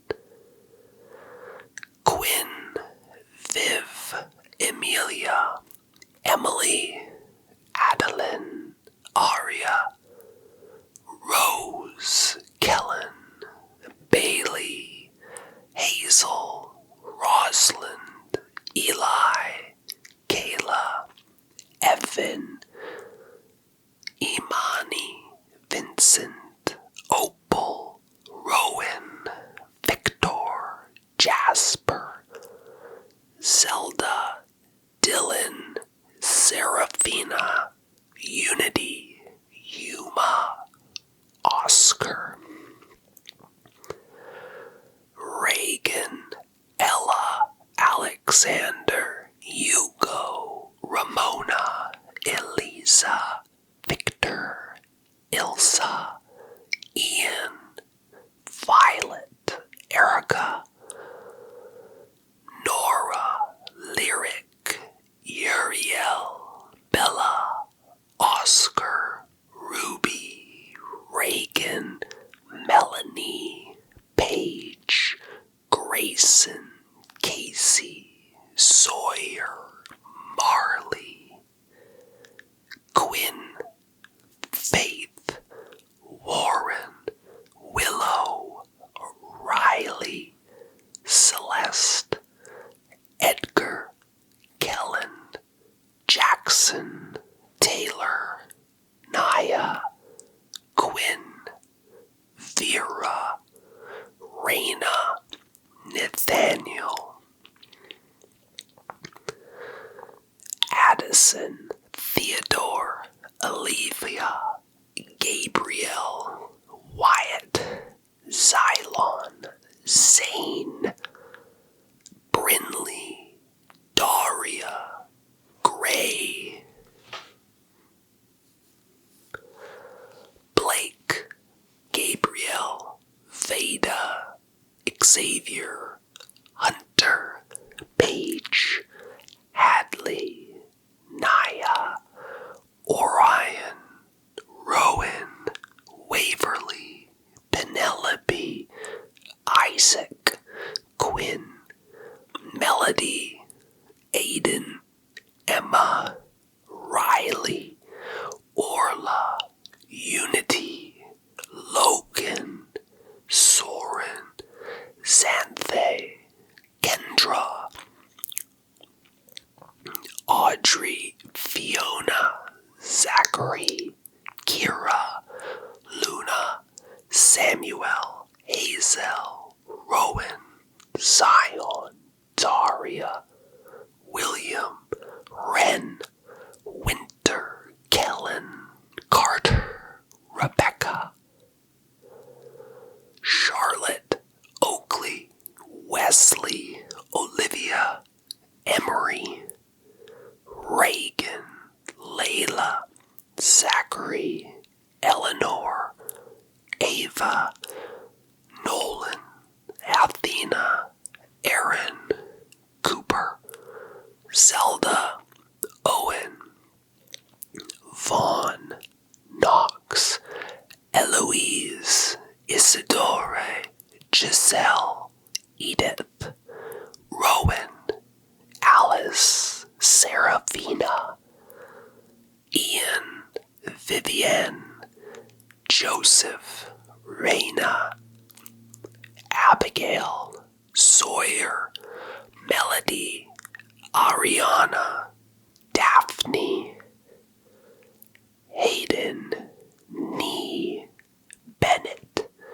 Isabel, Grayson, Asher, Zachariah, Isabel, Uma, Adrian, Jax, Eli, Reagan, Emily, Seraphina, Zachary, Valentina, Wesley, Leo, Emily, Rory, Zelda, Opal, Genevieve, Zoe, Isaac, Layla, Orion, Nora, Rosalind, Esmeralda, Blake, Samuel, William, Harper, Michael, Brinley.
able to make this appointment on such short notice. We had that cancellation. We called you. You were able to come in. That's great. We just bumped up your appointment essentially 2 months so you don't have to come back later and you can have clean teeth sooner. I'll be your hygienist today, Dr. Hygienist. I know. My parents were gifted in the dentistry world, so they named me with a last name of hygienist. No kidding, hey? Okay, so what I'm going to do is I'm just going to get you to get comfortable on that chair that you're just seeing right behind you. Just lean back, and then once I've got you all set in the chair, I'll get on my gear, and then we'll start the exam, okay? Alright, so you just have a seat in that chair right there. Great. Okay, I'll be back in just a second when you're ready. Okay, so now that you're comfortable in the chair, are you comfortable? Great. So for today, like I had said, the checkup is what we're going to be doing on your mouth. We're going to be counting your teeth, making sure that they're there. A little bit of a floss. We're going to do some feeling around, looking for any tartar or plaque, because that is what causes cavities. After that's done, we'll have a little discussion about the health of your gums and your teeth, and then you'll be able to go, okay? I'm just going to put on my PPE, my protective clothing, essentially gloves, you know, the whole 9 yards, make sure that I'm covered so that you stay healthy. So I'll do that. You just close your eyes for a quick second and I'll be right back. Alright, so now that we're all prepared, we're just going to get our final glove on. And then we'll begin. Alright, so for this, you can either keep your eyes or open, depending on what you'd like, and we'll get the exam started. Alright, sounds great. Before we actually begin the cleaning of your teeth, I'm just going to come in and feel along your jaw and your lymph nodes. It's just part of our protocol now to make sure that, you know, there's nothing going on in your throat area or along the backside of your neck, okay? So I'm just going to come in here really quickly, okay? I'm just feeling alongside your jawline. Just coming in. Okay, great. I'm just going to go down the neck. Just coming down along your neck. Great. Just going to feel up into your cheeks.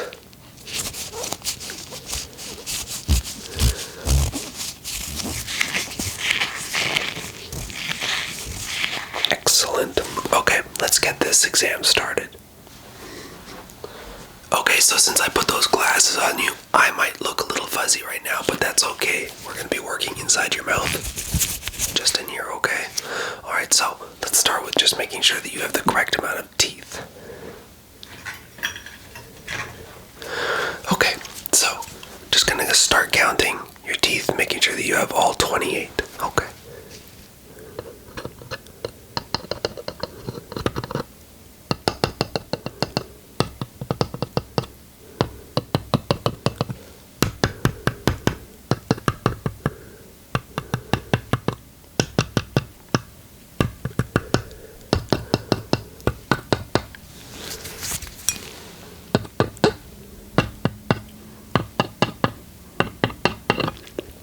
Okay, so you have all 14 teeth on the bottom row of your mouth. That's great.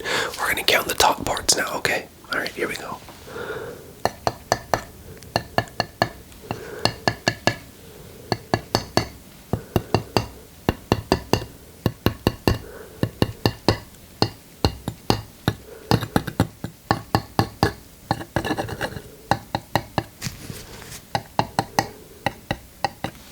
Great, you have 14 teeth on the top as well, making for a grand total of 28. Adults have 28 teeth, so far you're doing good on this checkup. Okay, let's get on to the second part. We're going to do some cleaning, but first I just need to have a look at the back side of your teeth, make sure that there's no tartar that's been built up, okay? Alright, so we're just going to get in there with a light and my mirror.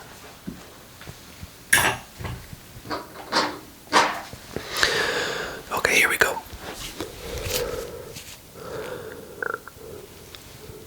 Yeah, these teeth are looking good.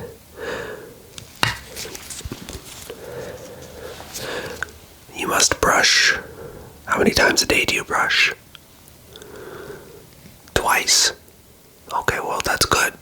you said 1. Might have to have a conversation with you. Okay, just gonna come and look on the outside of your teeth now. Teeth are looking really white. Do you use Crest White Strips by chance? You don't? Well, you have extremely white teeth. Just need to get my curved mirror now here for the top part. Okay, coming back in, just looking at these top teeth now.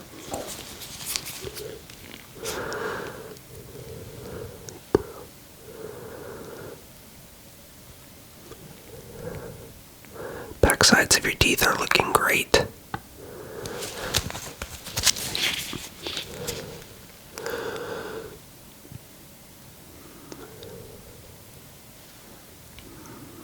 Excellent.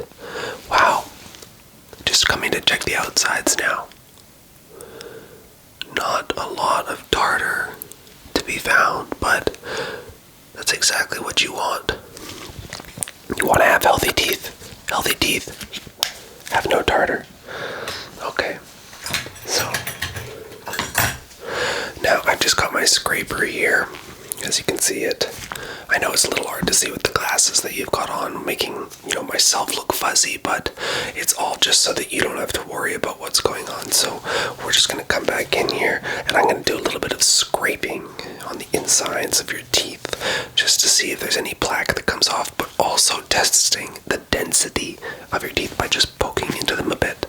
By doing that, it lets me know, how healthy are your teeth.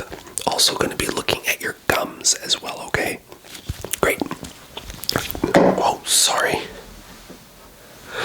I have to get a new tool. That one fell on the ground.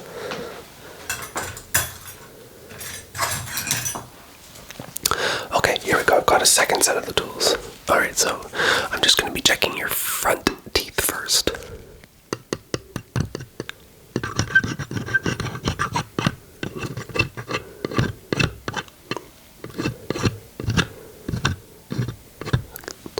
Looking great. I'm not finding too much plaque in the center of your teeth here. These front teeth that we have, they're more for pulling things apart, if that makes sense. On your back molars, they're for just sort of masticating, shredding your food so that it's able to be swallowed. But sometimes food gets stuck in these center parts, right there in the fronts of your teeth, just in those crevasses. So that's where a lot of tartar can build up.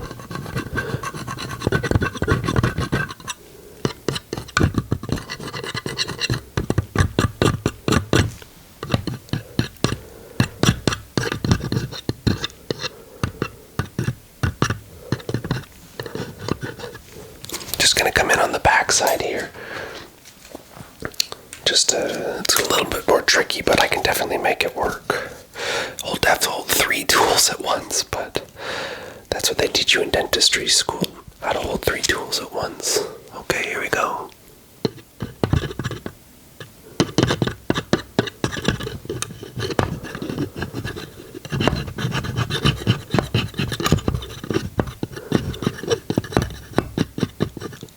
The back sides of your teeth do have some tartar building up on them, but compared to other people that I've seen, you're doing really well.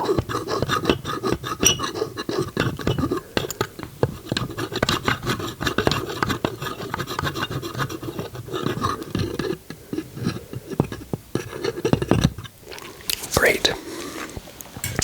With that being done, I'm just going to now start on the sides, the back of your molars, left and right, and then we'll do a little tiny brush on the bottom portion, and then I'll do the feeling of the gums, and then we'll move to the top part. Okay, so just going to be checking on the sides of your molars now, on the outsides.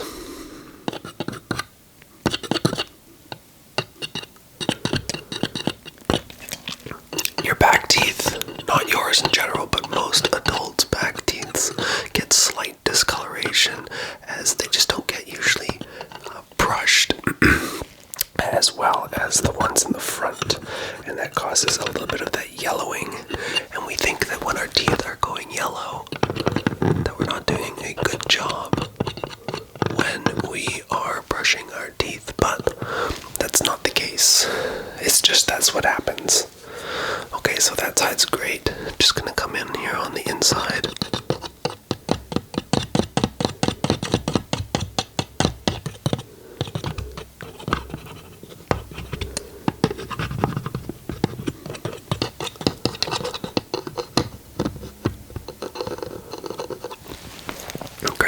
Just on the outside now. Overall, though, your teeth are extremely healthy.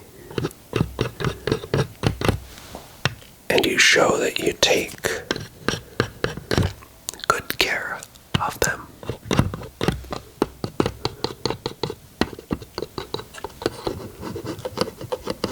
Excellent.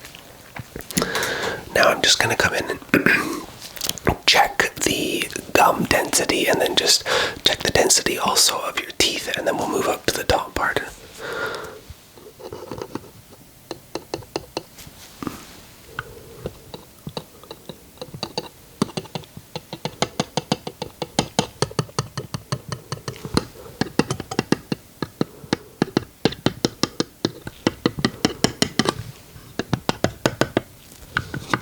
So far, so good.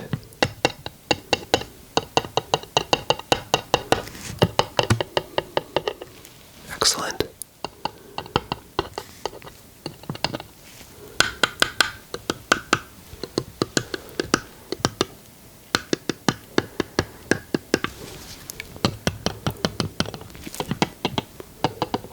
Seems that that side here, your right side, a little bit more squishy. Now the tooth feels when you push the tool into it. It has a little bit less rebound, but nothing to worry about. That just happens as we become adults and our teeth change over time. So the bottom portion of your teeth, excellent. Now we're just going to come in for a little brush, a floss, and then moving up to the top. Okay, so.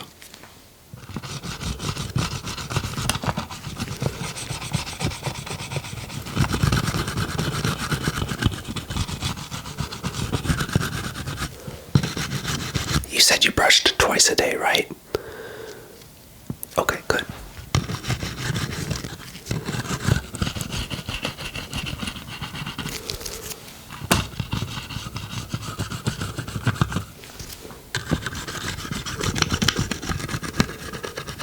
None of your teeth are wiggly either, which is a bonus. Some people, as they get older, their teeth start to become wiggly. That's not a good thing. Yours are all solidly in place.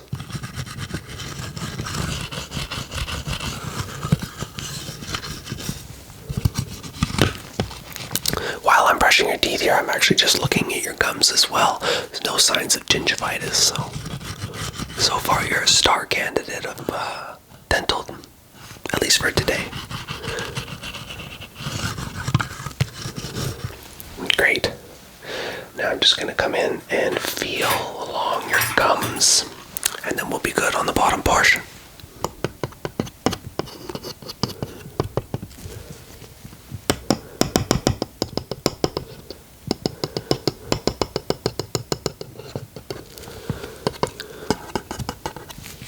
Great.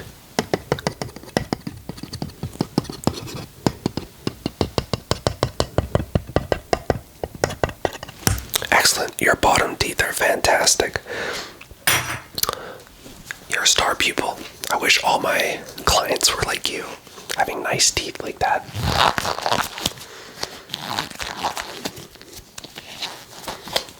Okay. Let's begin on the top part again. I'm just gonna have a look with my mirror and my light, just see how they're doing up there.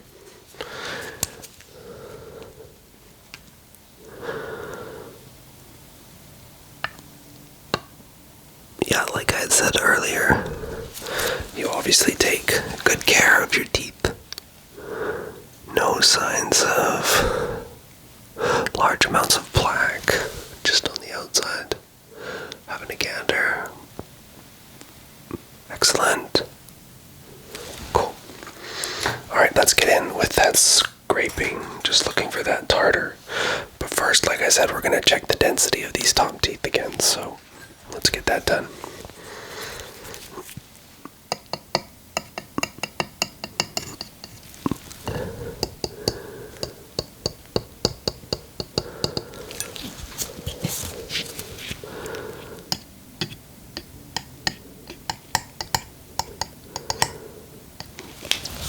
Top teeth inside are great. Let's check the outsides.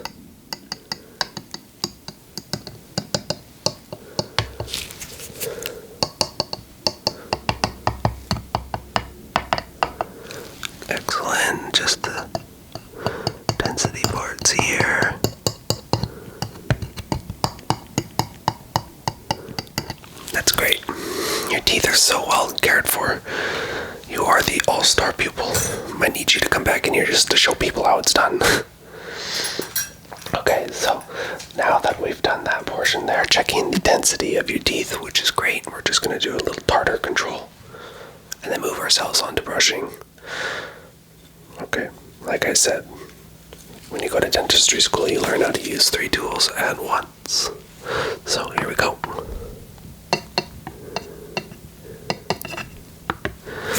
That light is not positioned. There we go.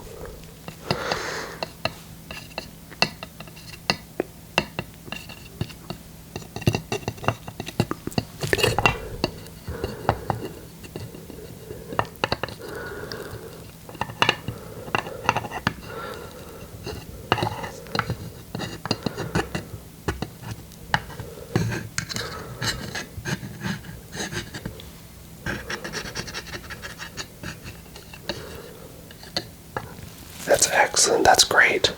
I'm just going to do a little bit of some work up here on these front teeth. Like I said, they usually get a little bit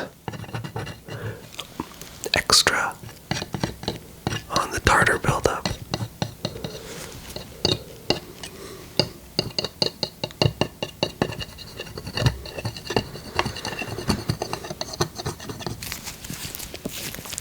Your top teeth are a lot better than your bottom teeth. Not that your bottom teeth were bad at all, but a lot less TLC needs to be done to these ones in order to keep them clean. Okay, so now that that's done, I'm just going to check the density of your gums and then get to brushing.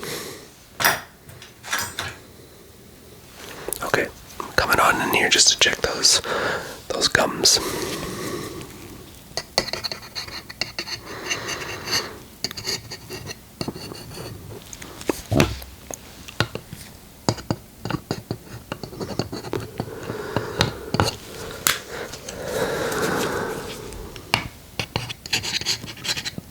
I know it's always a little hard to keep your mouth open for that amount of time, but thank you. Great. Just coming out to the outsides.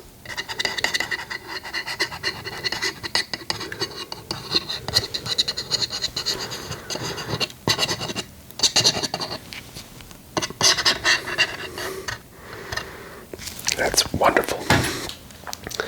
Just gonna get to the brushing now.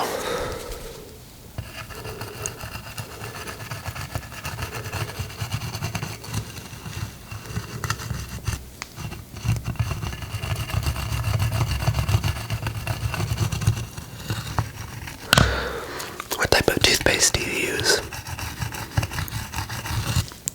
Did you say, sorry, your mouth was open. Did I hear Sensodyne? Excellent, that's what all dentists recommend. I know I said dentists, but I'm a hygienist, but our dentist, Dr. Dentist, recommends Sensodyne. Just going up along the top parts of your gums here, come on the inside as well. Really get those nice and clean.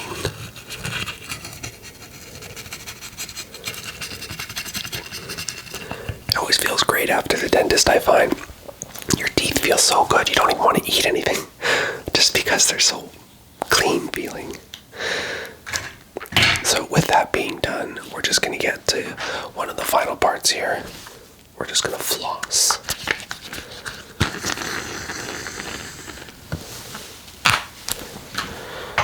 Great, so just going to get it nice and tight.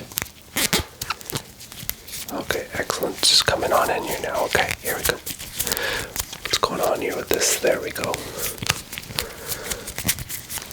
This floss is not cooperating with me tonight. There. Okay, there we go. Okay, here we go.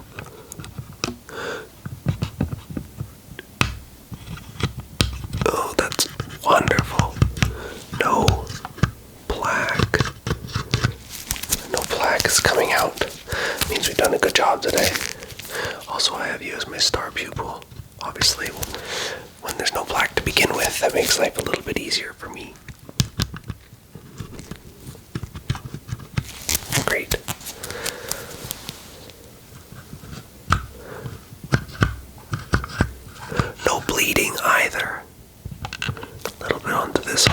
there we go. Into there. Okay, great. No bleeding. None of that. That was excellent. Okay, so we'll get to the top parts here.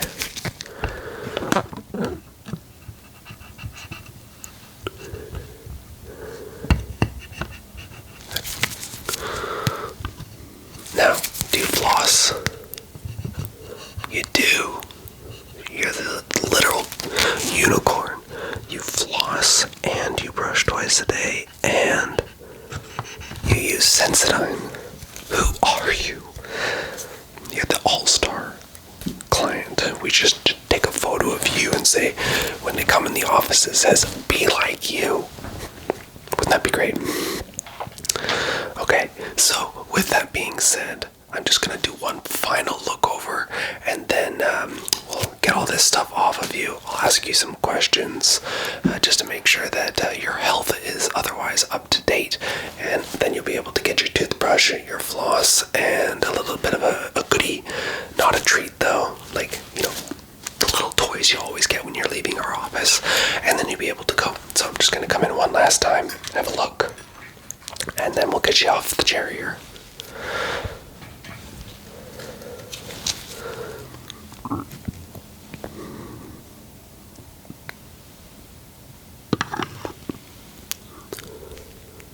Wonderful.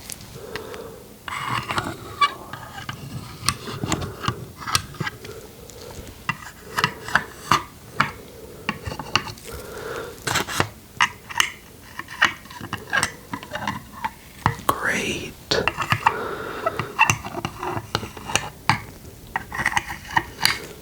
Last finals. Excellent. I love what I see here today. So, I'm just going to take off my gloves. I'll let you close your mouth, massage your jaw a bit, and then from there you'll be able to go. So, be back in a second. Okay, so now that the exam portion is done, final couple questions, then you can go on your way to the front desk to get those goodies that we talked about. Now, these are simple questions, but they're just standard things we need to go over after the exam is done. Do you remember your name? Perfect. Do you remember my name? That's right, it is Dr. Hygienist. I know I'm not a doctor, but I just like to call myself that. So, with that being said, you know your name, your birth date. Excellent. Okay, and the final question is just to make sure that you were listening. What is the number one rated toothpaste that we recommend? That's right, Sensodyne. Okay, so like I said, you can go on your way. We will have a goodie bag up for you at the front. Margaret will be your admin assistant who will take care of you and book you for the next appointment, alright? Fantastic. It was wonderful to see you. I'm glad that we were able to get you in 2 months early. Have a wonderful rest of your day. Bye-bye. Hello, and thank you for coming into the shop today. Are you here for a suit by chance? As you can see, my shop has quite a lot of them to pick from. The nice thing about this shop is that I custom tailor a suit to you. So if that's what you've come in here for today, you picked the right area. Okay, well that's fantastic. We're gonna get along with each other very well, and we'll be able to create a suit for you that will be ready for you in a couple weeks' time. We do need to go through a thorough measuring process here from head to toe to make sure that this suit fits you perfectly. So, the first thing we're going to do is I'm just going to get out my trusty notebook. You can't go anywhere without a trusty notebook. Crucial when you're taking measurements. We're going to do, like I said, many of them. I'll write them down in here. We'll confirm if that is your confirmed measurements. I will show you an array that I have of suits to pick from, different styles and colors. And then you will leave the shop a happy camper. So let's start with getting some information from you before we begin the measuring process, okay? Okay, so let's start with your first name.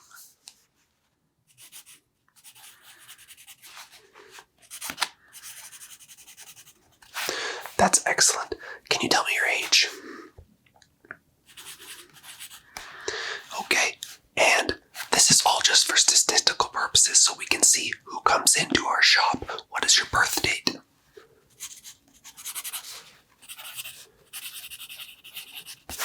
Excellent. Now, do you know your waist measurements at all? It's okay if you don't. We're going to do them today. Just wondering if you know off the top of your head. No? Okay. That's totally fine. Now, do you have a preference in mind to which type of suit you tailor yourself towards? A slim fit, sort of like a normal style fit, a little bit baggy. Hopefully you don't want a baggy suit because the entire purpose of a suit is to have it measured to your body. Slim fitting, okay. Any color preference? No color preference, okay. Okay, that's great. So, first things first, we're gonna get along with the measurements, okay? You can't go anywhere without a trusty book of notes, okay? So, I've got my measuring tape here, and like I said, we are going to be thorough in this measuring process from your head to your toes. We're going to get every measurement of your body so that you have the best fitted suit in the area. So the first thing we're going to start with is your neck girth. Is that okay? Okay, so I'm just going to come in. Let me warm my hands up. They're just a little cold, and the last thing you want is some cold hands on your neck. Okay, here we go. I'm just gonna come on in here. Yeah, you can just close your eyes if you'd like. It's totally up to you. I'm just gonna measure the front of your neck. Okay. Excellent. Just gonna jot that down in my book.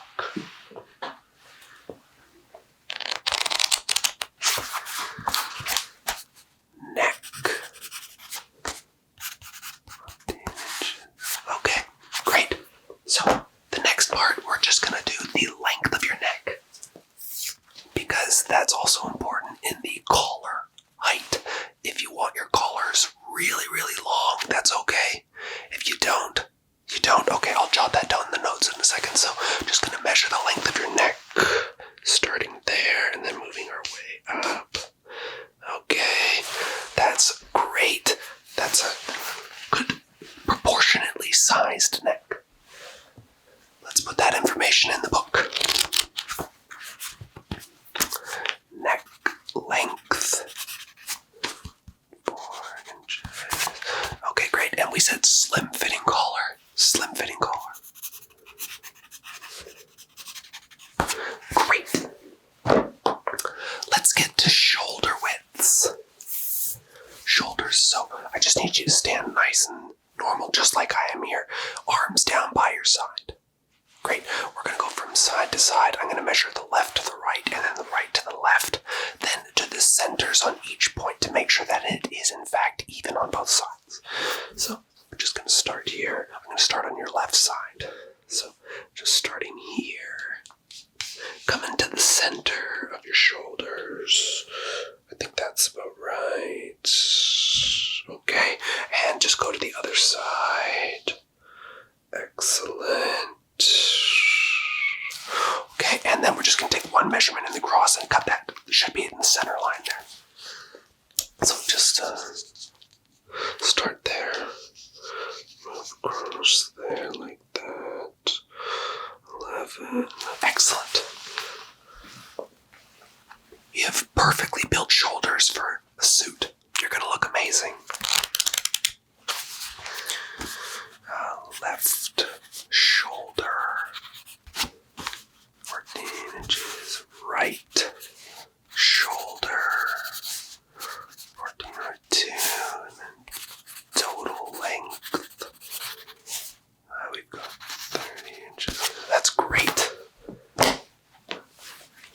You were destined to come into this shop today. Alright, so I just need you to put your arm out like this, and then your other arm out like this. But we're going to start with your left arm first. We're going to go from that top of your shoulder joint, okay? So just place your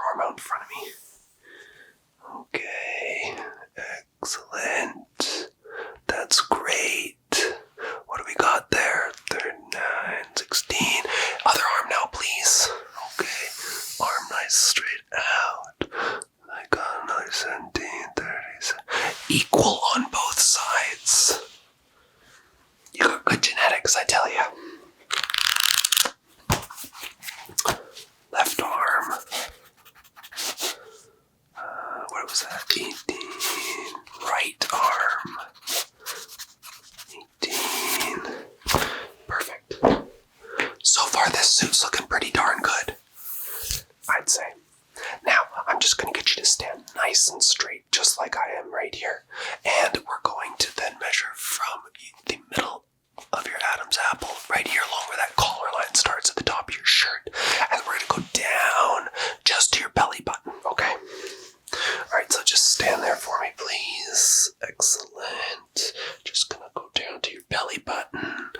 Looking at your belly button there, we've got, okay, that's a 20, perfect. That's an excellent size torso that you have as well. You'll fit a majority of our shirts. This is going quite well. A lot easier than other clients.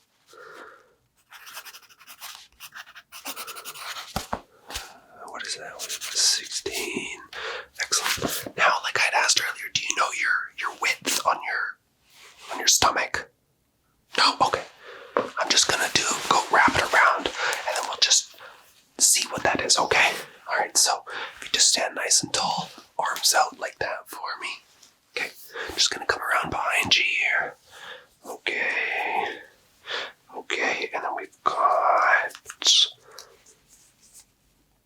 32. That's a great waist size for how tall you are. You know, that's excellent proportioning. Do you work out? You must work out. That's great proportions for your shoulders to your waist ratio. You were destined to be in a suit. What were we saying? 32 on the width of your... Okay, that's... alright. One thing I needed to do, I need to come back up to your chest. And I just need to go around the chest to measure the chest so that the shirt fits nicely. You don't want to have a dress shirt that fits too tightly around a bigger chest and then the front sort of flails out like that. That does not look good. So I'm just gonna come around the back side again, okay? Alright, so just coming around the back side. And what do we got here? Alright.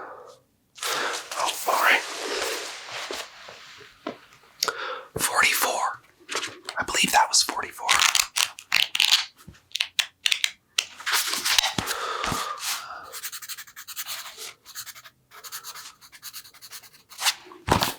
That's great. Okay, now that we've done that, we're going to just go along the legs. I need you to stand nice and tall again.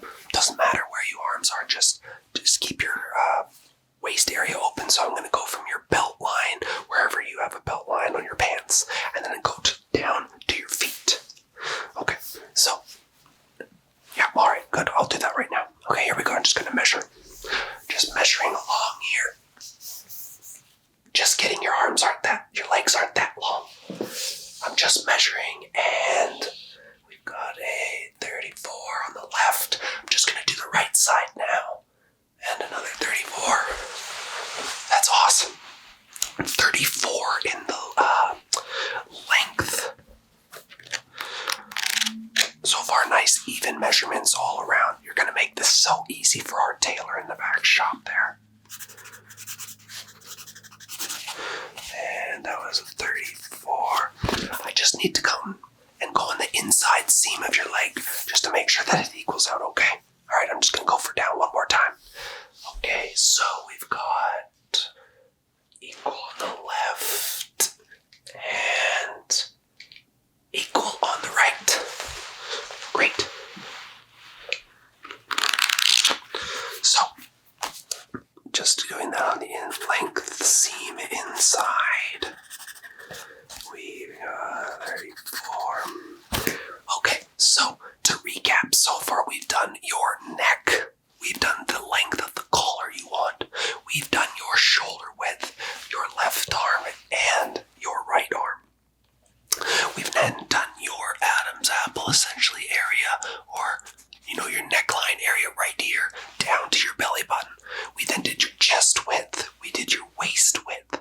We did your outside seam on your legs on your left side, and your outside seam on your right side. Then we did the inside seams on your left side, and then the inside seams on your right side.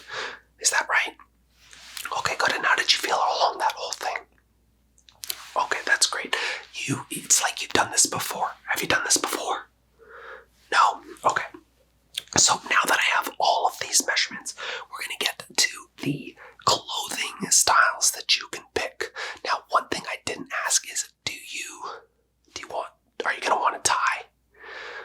So let me just measure from your neck all the way down to where your belt line is, and that can give me a measurement on the best tie that our tailor can recommend to you when you come back once the suit is fitted.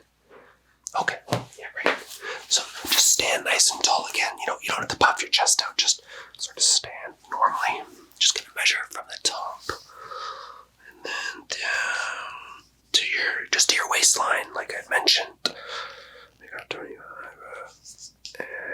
Okay. So tie length 16 inches. Great.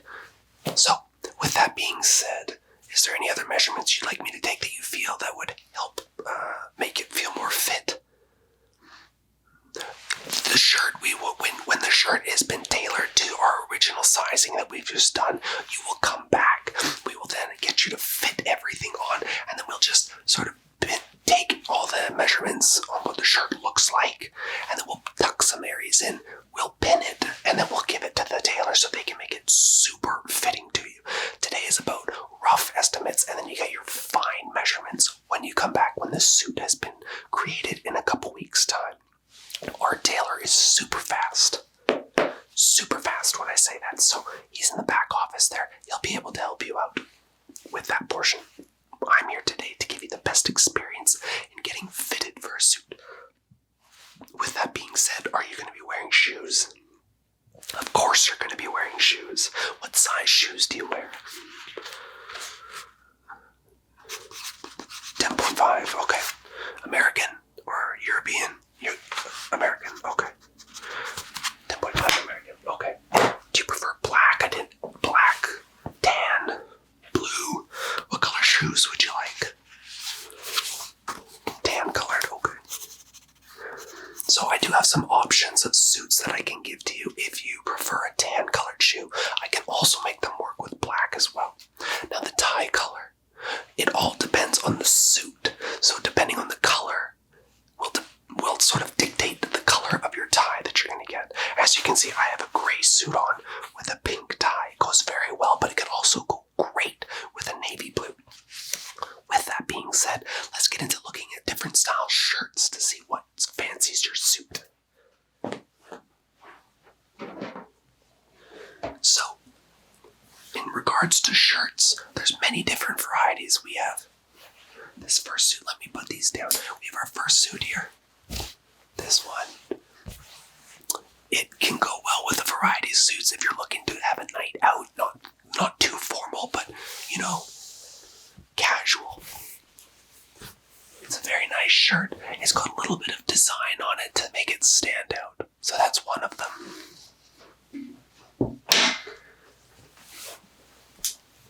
Now, just getting a little bit more formal. You're starting to go up in price though, but we've also got a more modern baby blue color. This can still go well with a suit or formal. We're sort of getting into the area where you can do both things with this shirt. That first one, more towards, semi-formal as opposed to like formal. Okay, so there's that one. And then you have the standard white shirt. Now these do get up in price. Do remember that, but they are very comfortable. The white shirt goes well with any color suit. You could even have a black shirt if you wanted, but this goes very well with any style shirt. So those are your three to pick from. Out of those, did anyone stand out? White. Okay. Everybody always picks the white one. That's why they come here. They want to get a nice suit for formal occasions. So, white shirt. Okay. Now, we can go to the actual suits. In regards to the suits, this suit that I'm wearing is actually one of the ones that we have on show that comes with gray pants as well. Very slim fitting the inside, as you can tell. Oh my goodness, I just dropped the pants. Let me pick those up. As I was saying, the inside of this is also a shirt or suit that we recommend to others. It's got a beautiful design on the inside. something to think about. Now, getting on to the actual colors of the ones that we have not on myself. Our first one we have is, like I mentioned, the navy blue. It's a standard. Everybody usually has one in your closet. Most people recommend having a black suit, a gray suit, and a navy blue. This one comes with pants. The inside, as you can see, is a lighter blue. Very modern in today's times. A little bit of shoulder padding to give you that perfect edge on your shoulder. That's one of the options we have. Now, just going, my goodness, I've got butterfingers today. I've just dropped my pencil. There we go. Now, going back to the semi-formal, we do still have dress-style pants, but this is a flannel-style suit jacket. It's great for just enjoying being out and about on a summer's day, a spring's day. Maybe you're at a little gathering. Does a great job. I personally really like this one.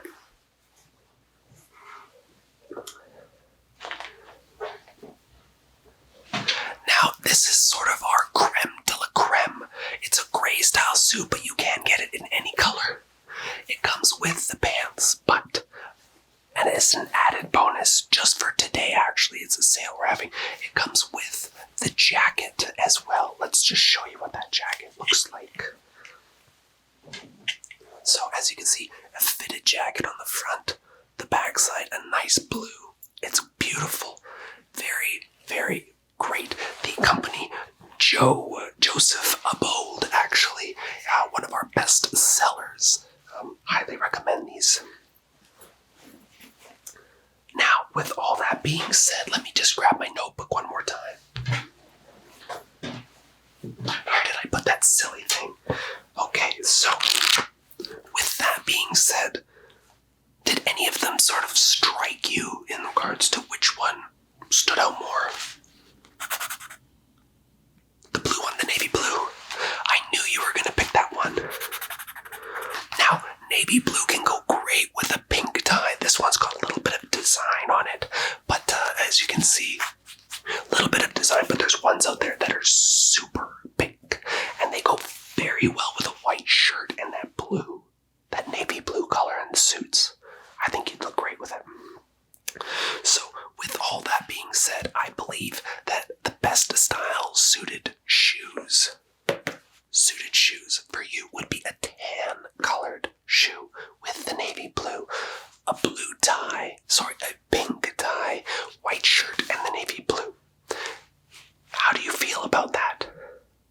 You don't have to make up your mind right now. That's totally okay. Essentially, we're just going to lay this out for you. We'll give you the pricing at the end. It is going to be a little bit expensive. We are a tailor shop. We do custom fits, but you will feel like $1,000,000 in this suit. Exactly. It's always worth it. You are worth it. So, to confirm, we've done all the measurements on your body. We've gone through some of the attire that we have here in the shop to offer. We've decided on a tie color, pant color, and a belt. The belt should be matching your shoes, so a tan colored belt, and then also a tie clip. Tie clips are very straightforward. You don't need anything fancy, just something that holds your tie there. And you can always have a pocket if you want in the front. We can add pockets in the front and the back. We can add little hidden compartments on the inside here where you can hide your phone. All these things can be added. But for now, how do you feel? Okay, I've given you a lot of information today, and I've taken down a lot of information. So, with that being said, Margaret, our admin assistant, will see you at the front. She'll give you a rundown again of the prices per thing. And if you're wanting to add any compartments in there, any crimps in the pants to get them to look super sharp at corners, let her know. She'll add that on. Once the suit has come back and it is done, then you will fully pay for it at that point. For now, it's just a deposit that we need to take. We have to ensure that you do want the suit because it's custom fit to you and not anybody else, so we can't really actually sell it.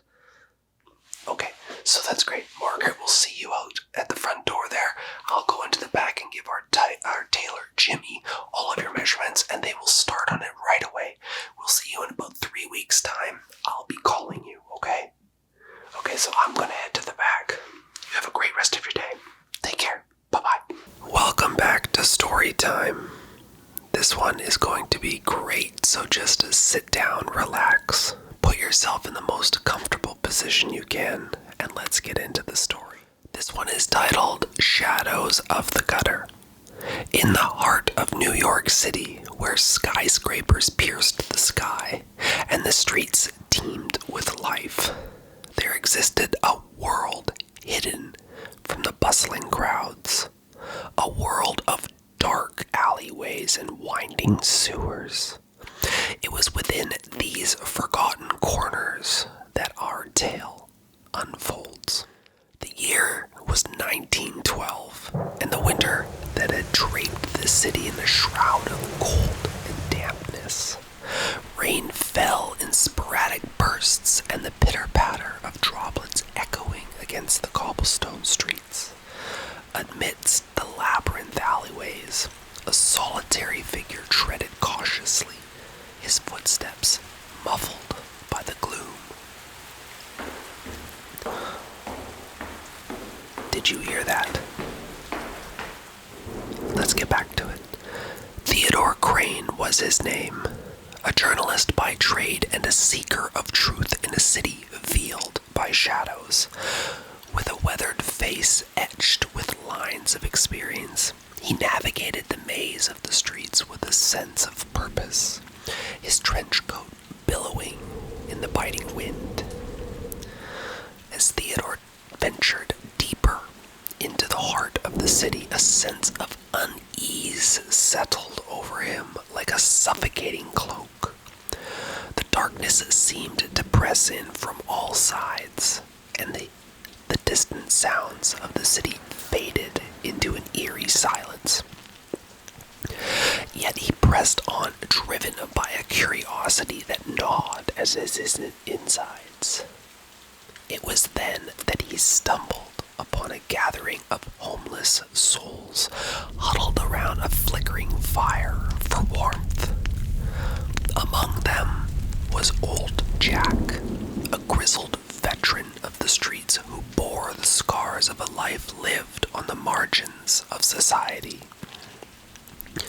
"Evening, Mr. Crane," old Jack greeted, his voice rough with age. "What brings you to these parts on a night like this?" Theodore nodded in his acknowledgement, his eyes scanning the faces gathered around the meager fire.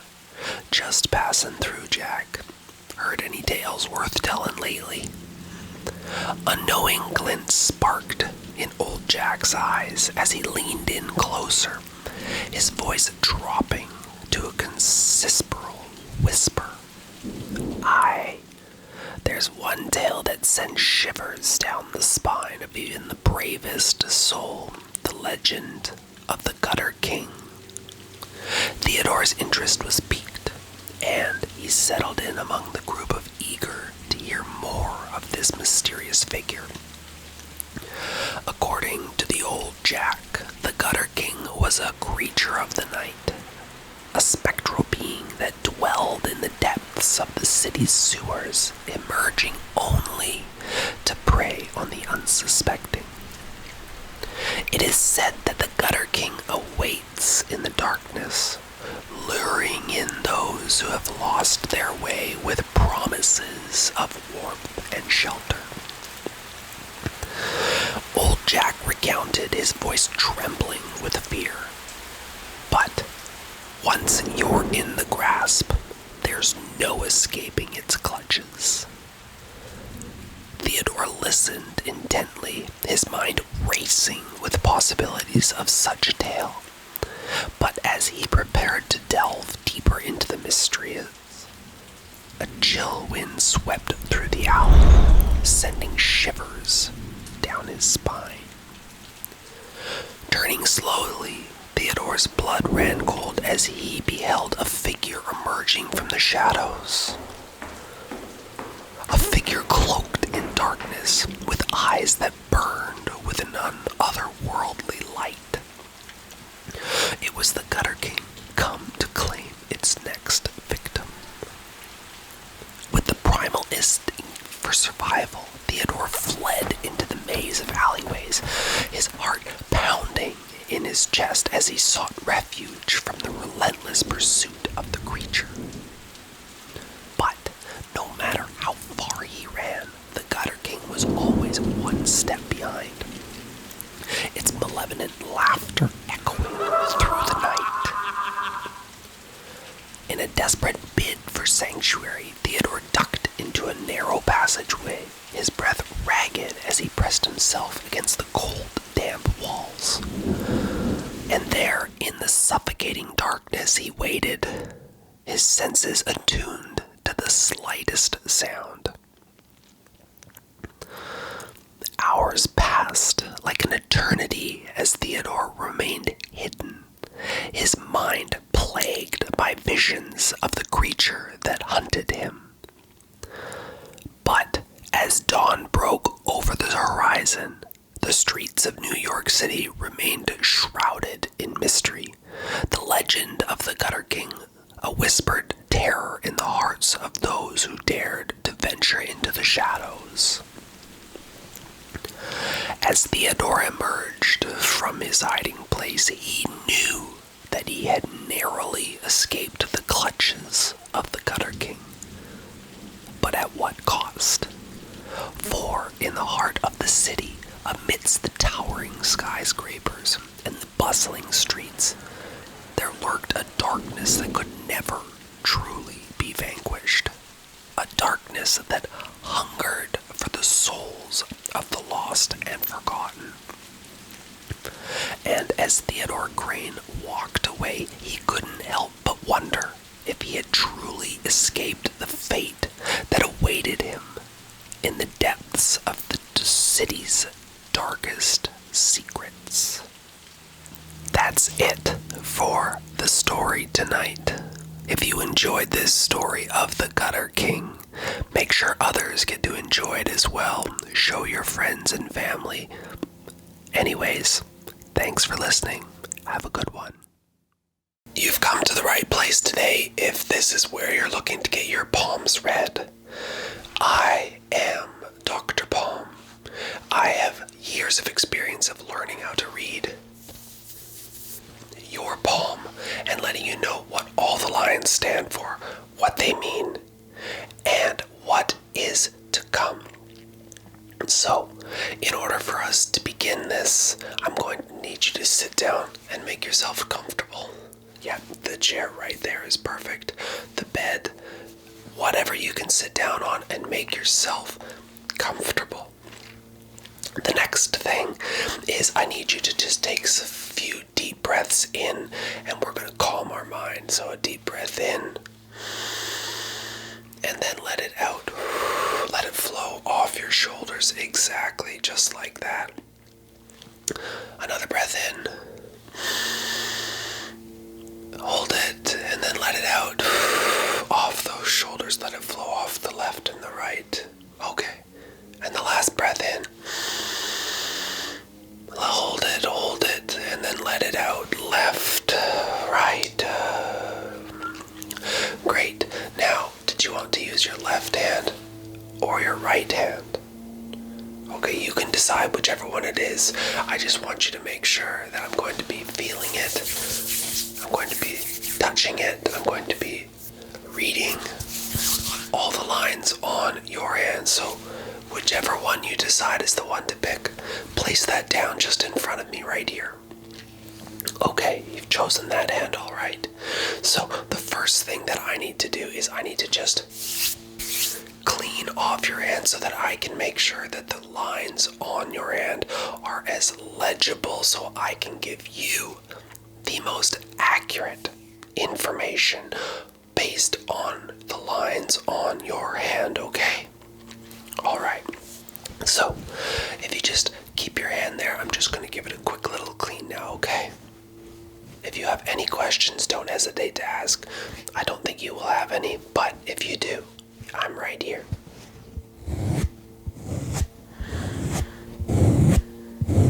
It's a big process to make sure that your hand is as clean as it can be, to make sure that I give the most accurate reading on your hand.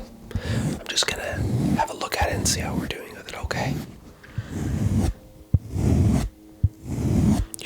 Your hand was already moderately clean, but making sure that I get all those little dirt and imperfections off before I start.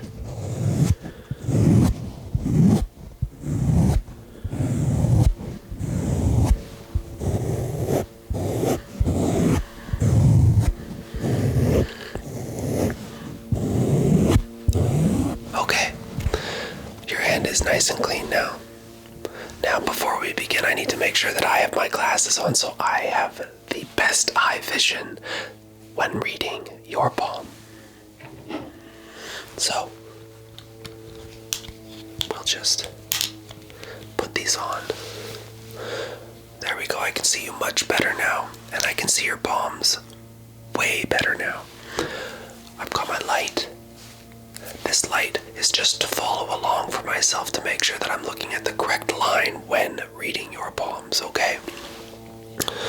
Okay, so the first line we're gonna do is this line right here. That line right there.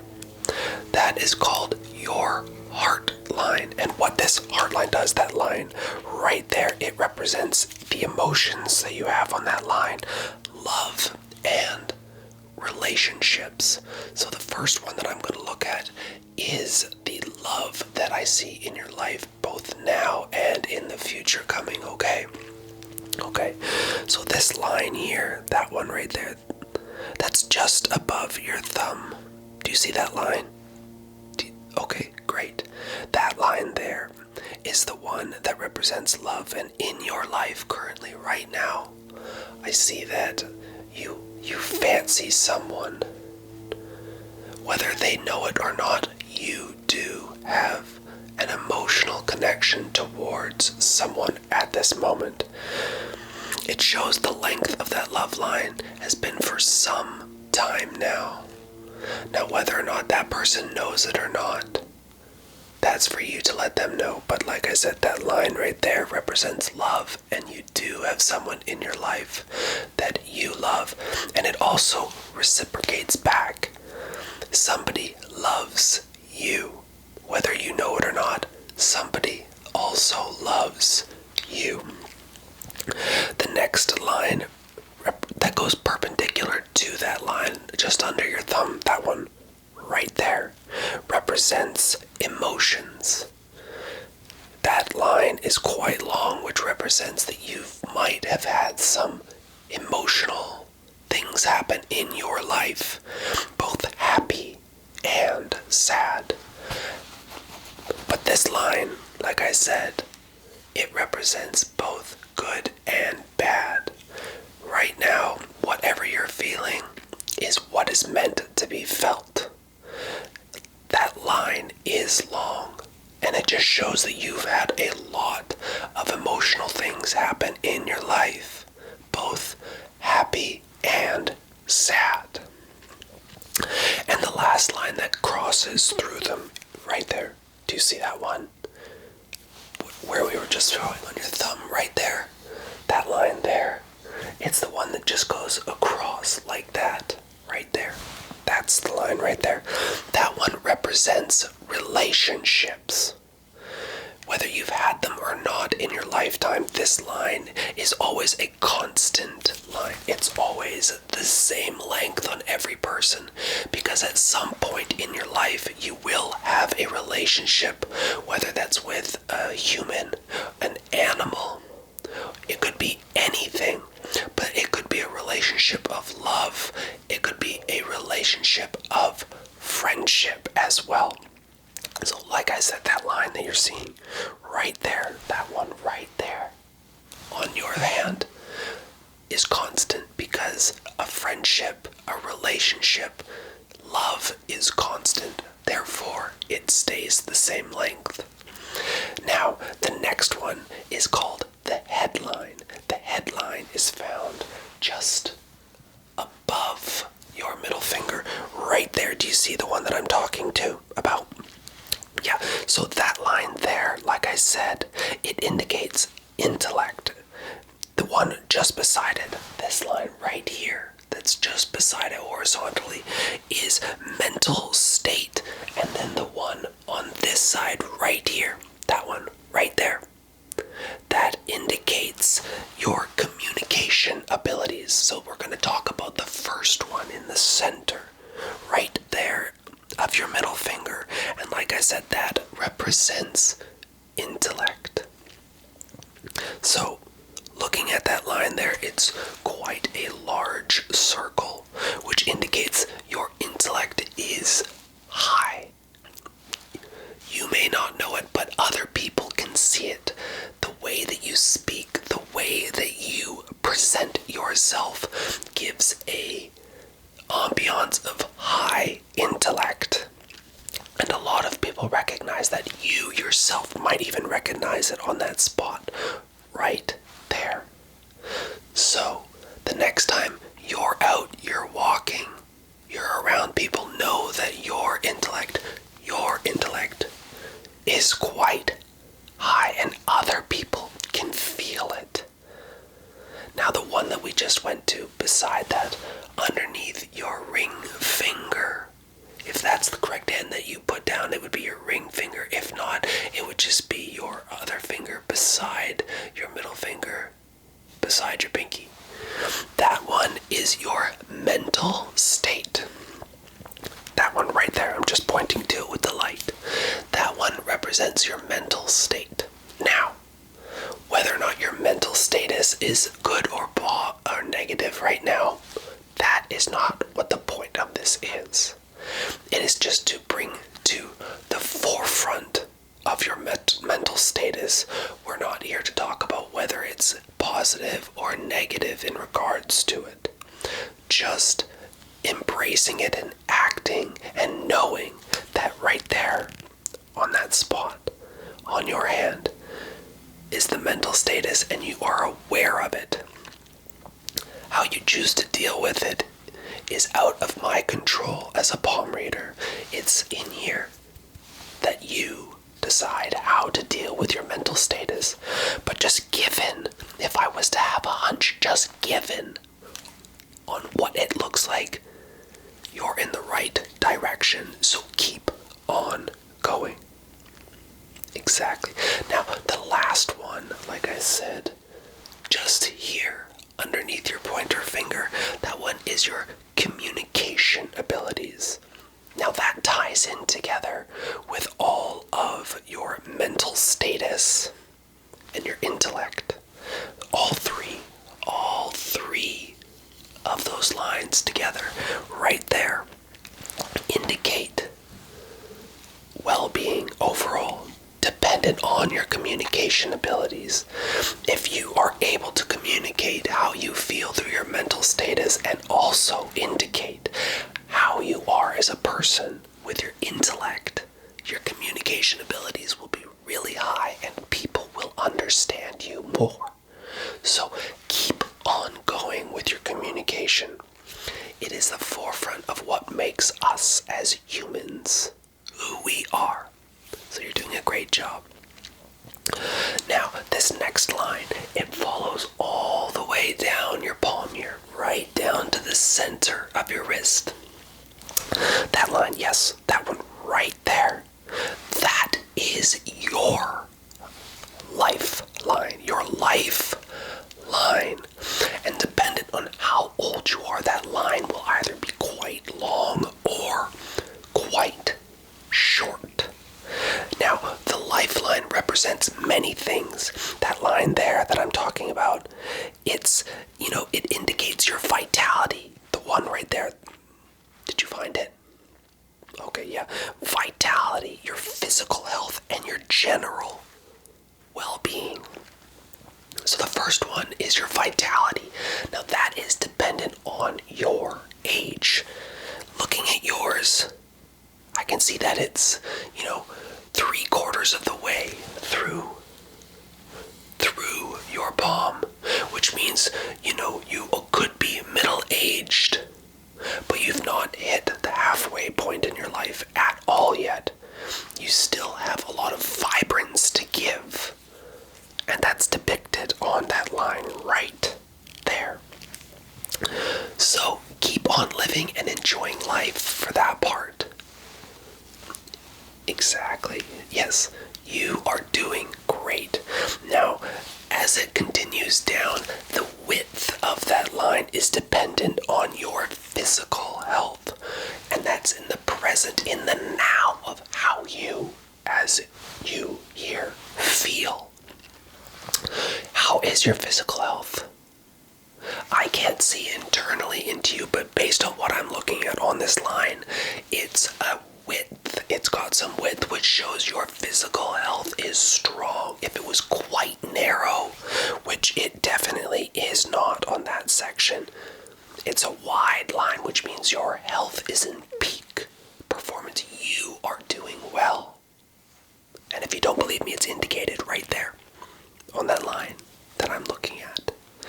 And then the last one, your general well-being. This ties into those other two statuses that we were talking about with your other lines on your hand before.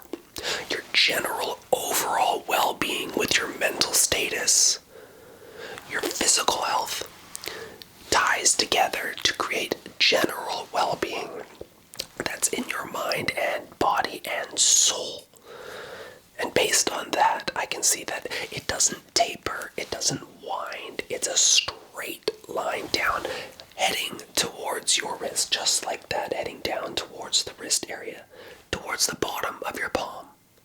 And that is an indication that your general well-being overall is very good.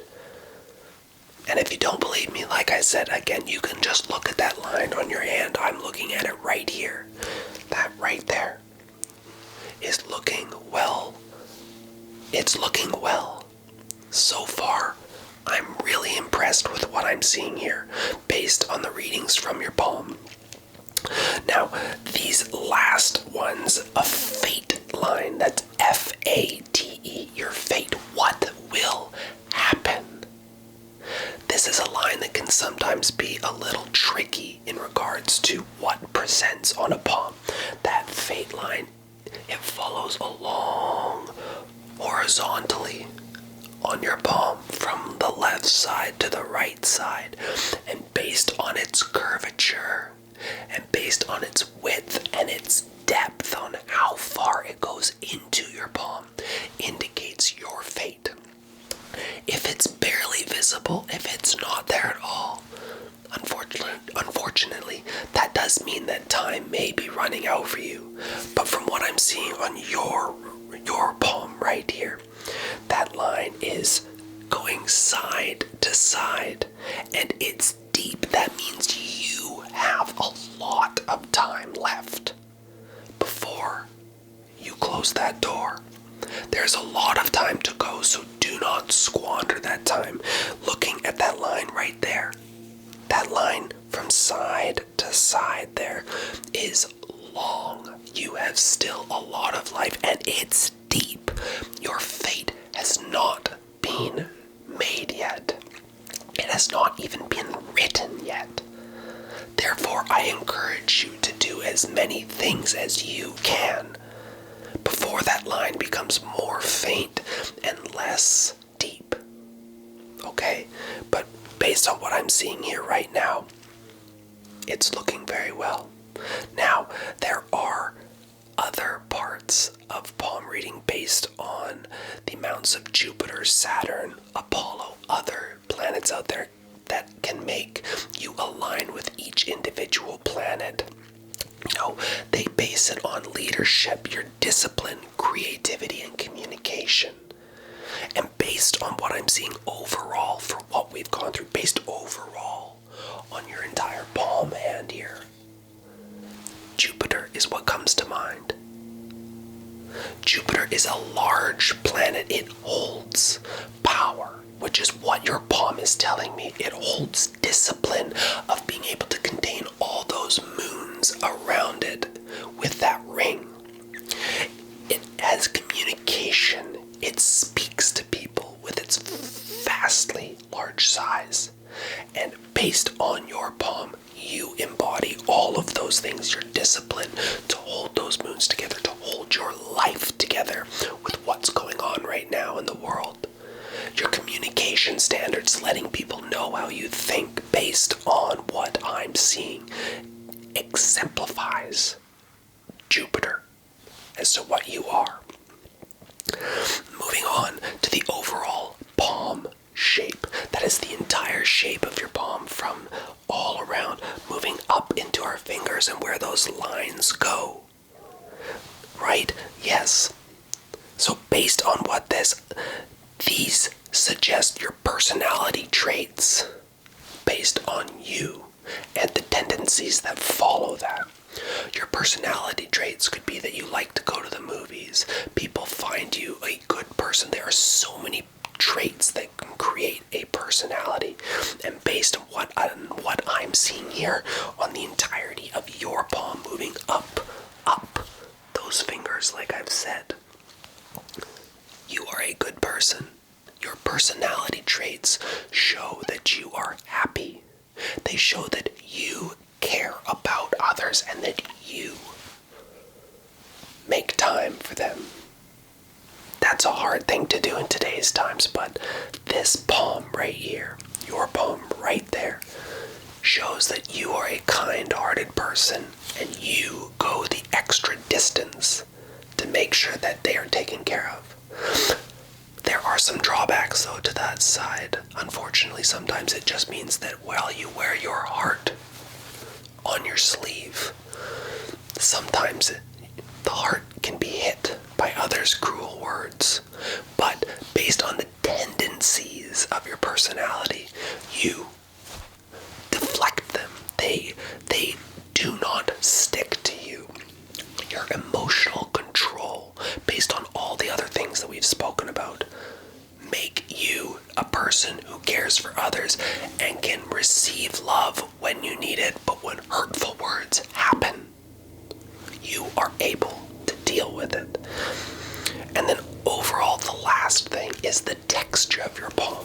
How does it feel? Is it rough, smooth? Do the lines create this sandpaper-like texture, or do the lines create a smooth look around your hand? Now, based on what I'm seeing here, the texture of the palm gives additional insights to what we're seeing. A roughness, as I'm looking here, I don't see a lot of roughness, but it indicates that you have a hard working nature. And if it's smooth, if we have smooth, that indicates ease and luxury.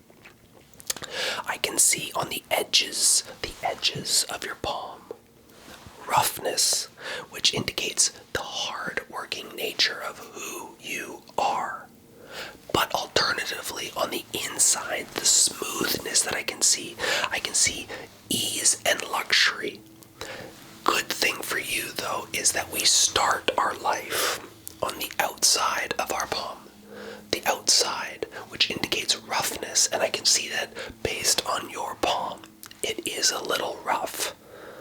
But as we move in towards the center of your palm, it's becoming smooth, which shows life is going to ease up. Life is going to ease up and become luxurious for you. Luxurious doesn't have to mean money. Luxury can come in so many shapes and forms. So what that luxury is, I cannot tell you, but it shows luxury and easement in your life as you continue. And that's based on the decisions that you make today when you leave this palm reading session. I'm just here to tell you what I see. You can always open and close a door based on the daily decisions that you're making. But with your palm here, with what I saw on the entirety of your palm, things are going to get better and keep getting that's all the time we have for today on the palm reading. If you enjoyed this palm reading session, your friends may be able to enjoy this as well. They may be able to get some insights out of this. So by all means, let them know about this palm reading session, and I would love to read their palms. So point them towards this session, and I'll be able to let them know what fate is calling for them.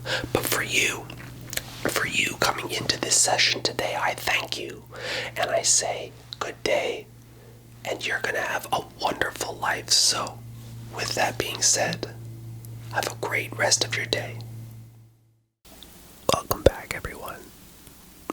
We're going to be reading a story on this video, and for the purposes of this video, the best way to enjoy it is through a set of headphones on whatever you're listening to this video on. If you don't have a set of headphones, that's okay. The video experience will still be just as good.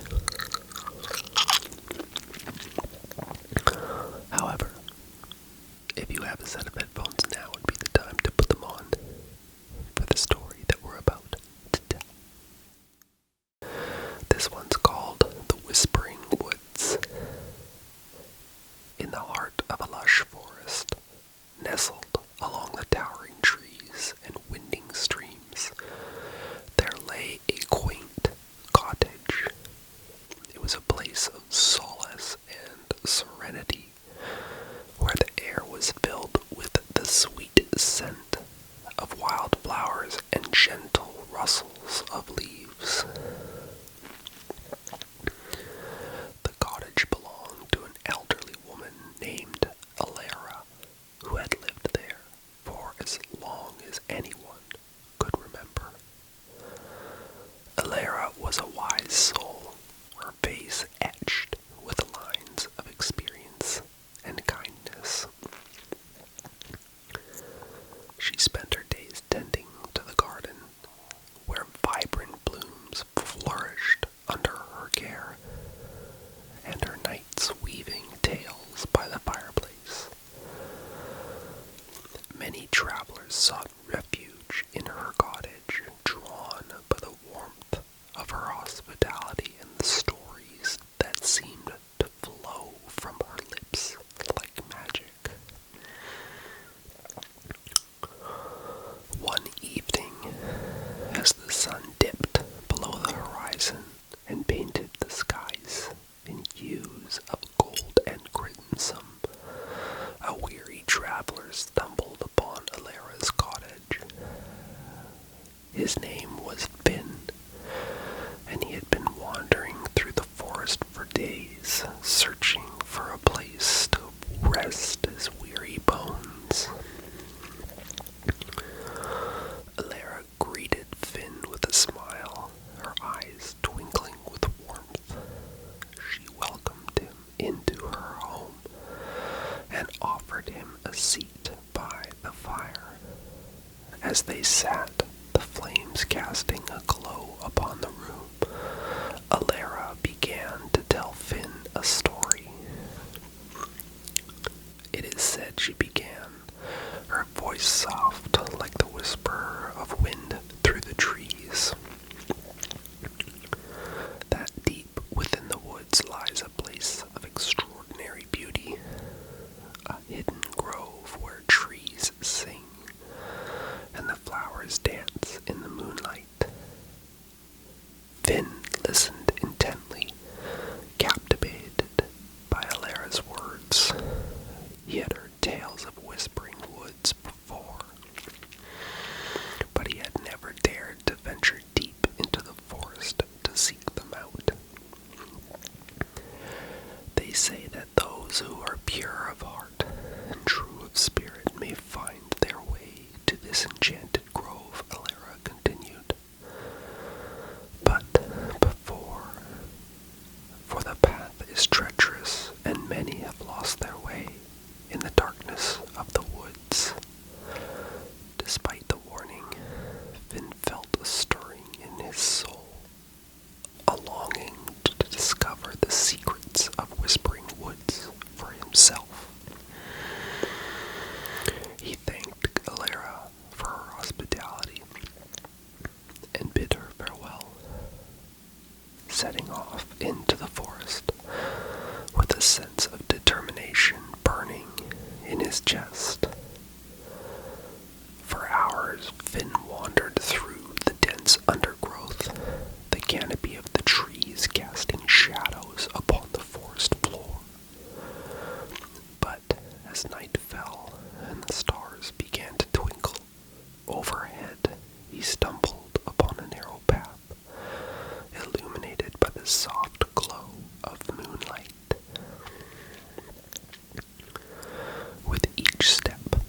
the center of the grove stood a pool of shimmering water.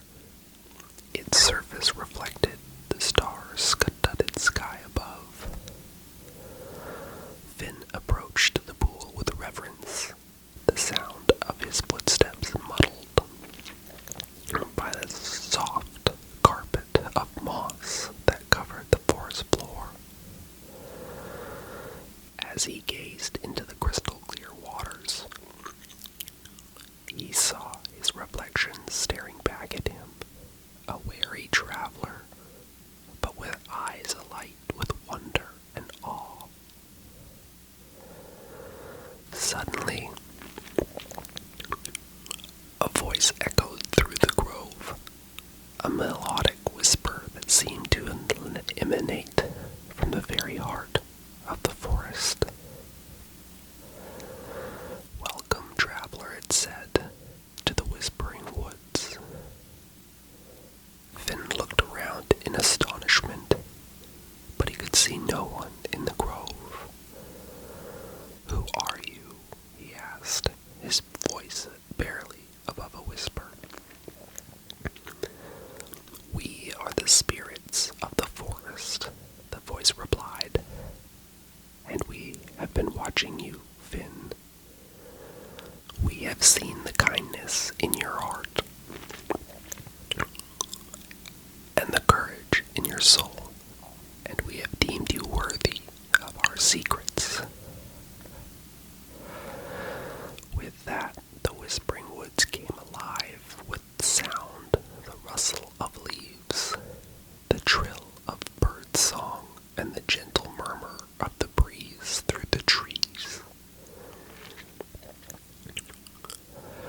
And as Finn stood in the midst of it all, he felt a sense of peace wash over him, filling him with a profound sense of belonging. From that day forth, Finn began and became a guardian of the Whispering Woods, dedicating his life to protecting the beauty and magic of the forest.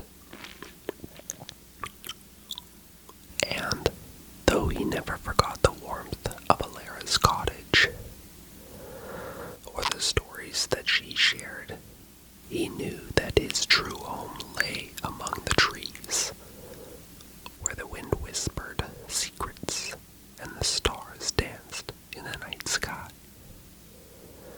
And so the legend of the Whispering Woods lived on, passed down through the generations,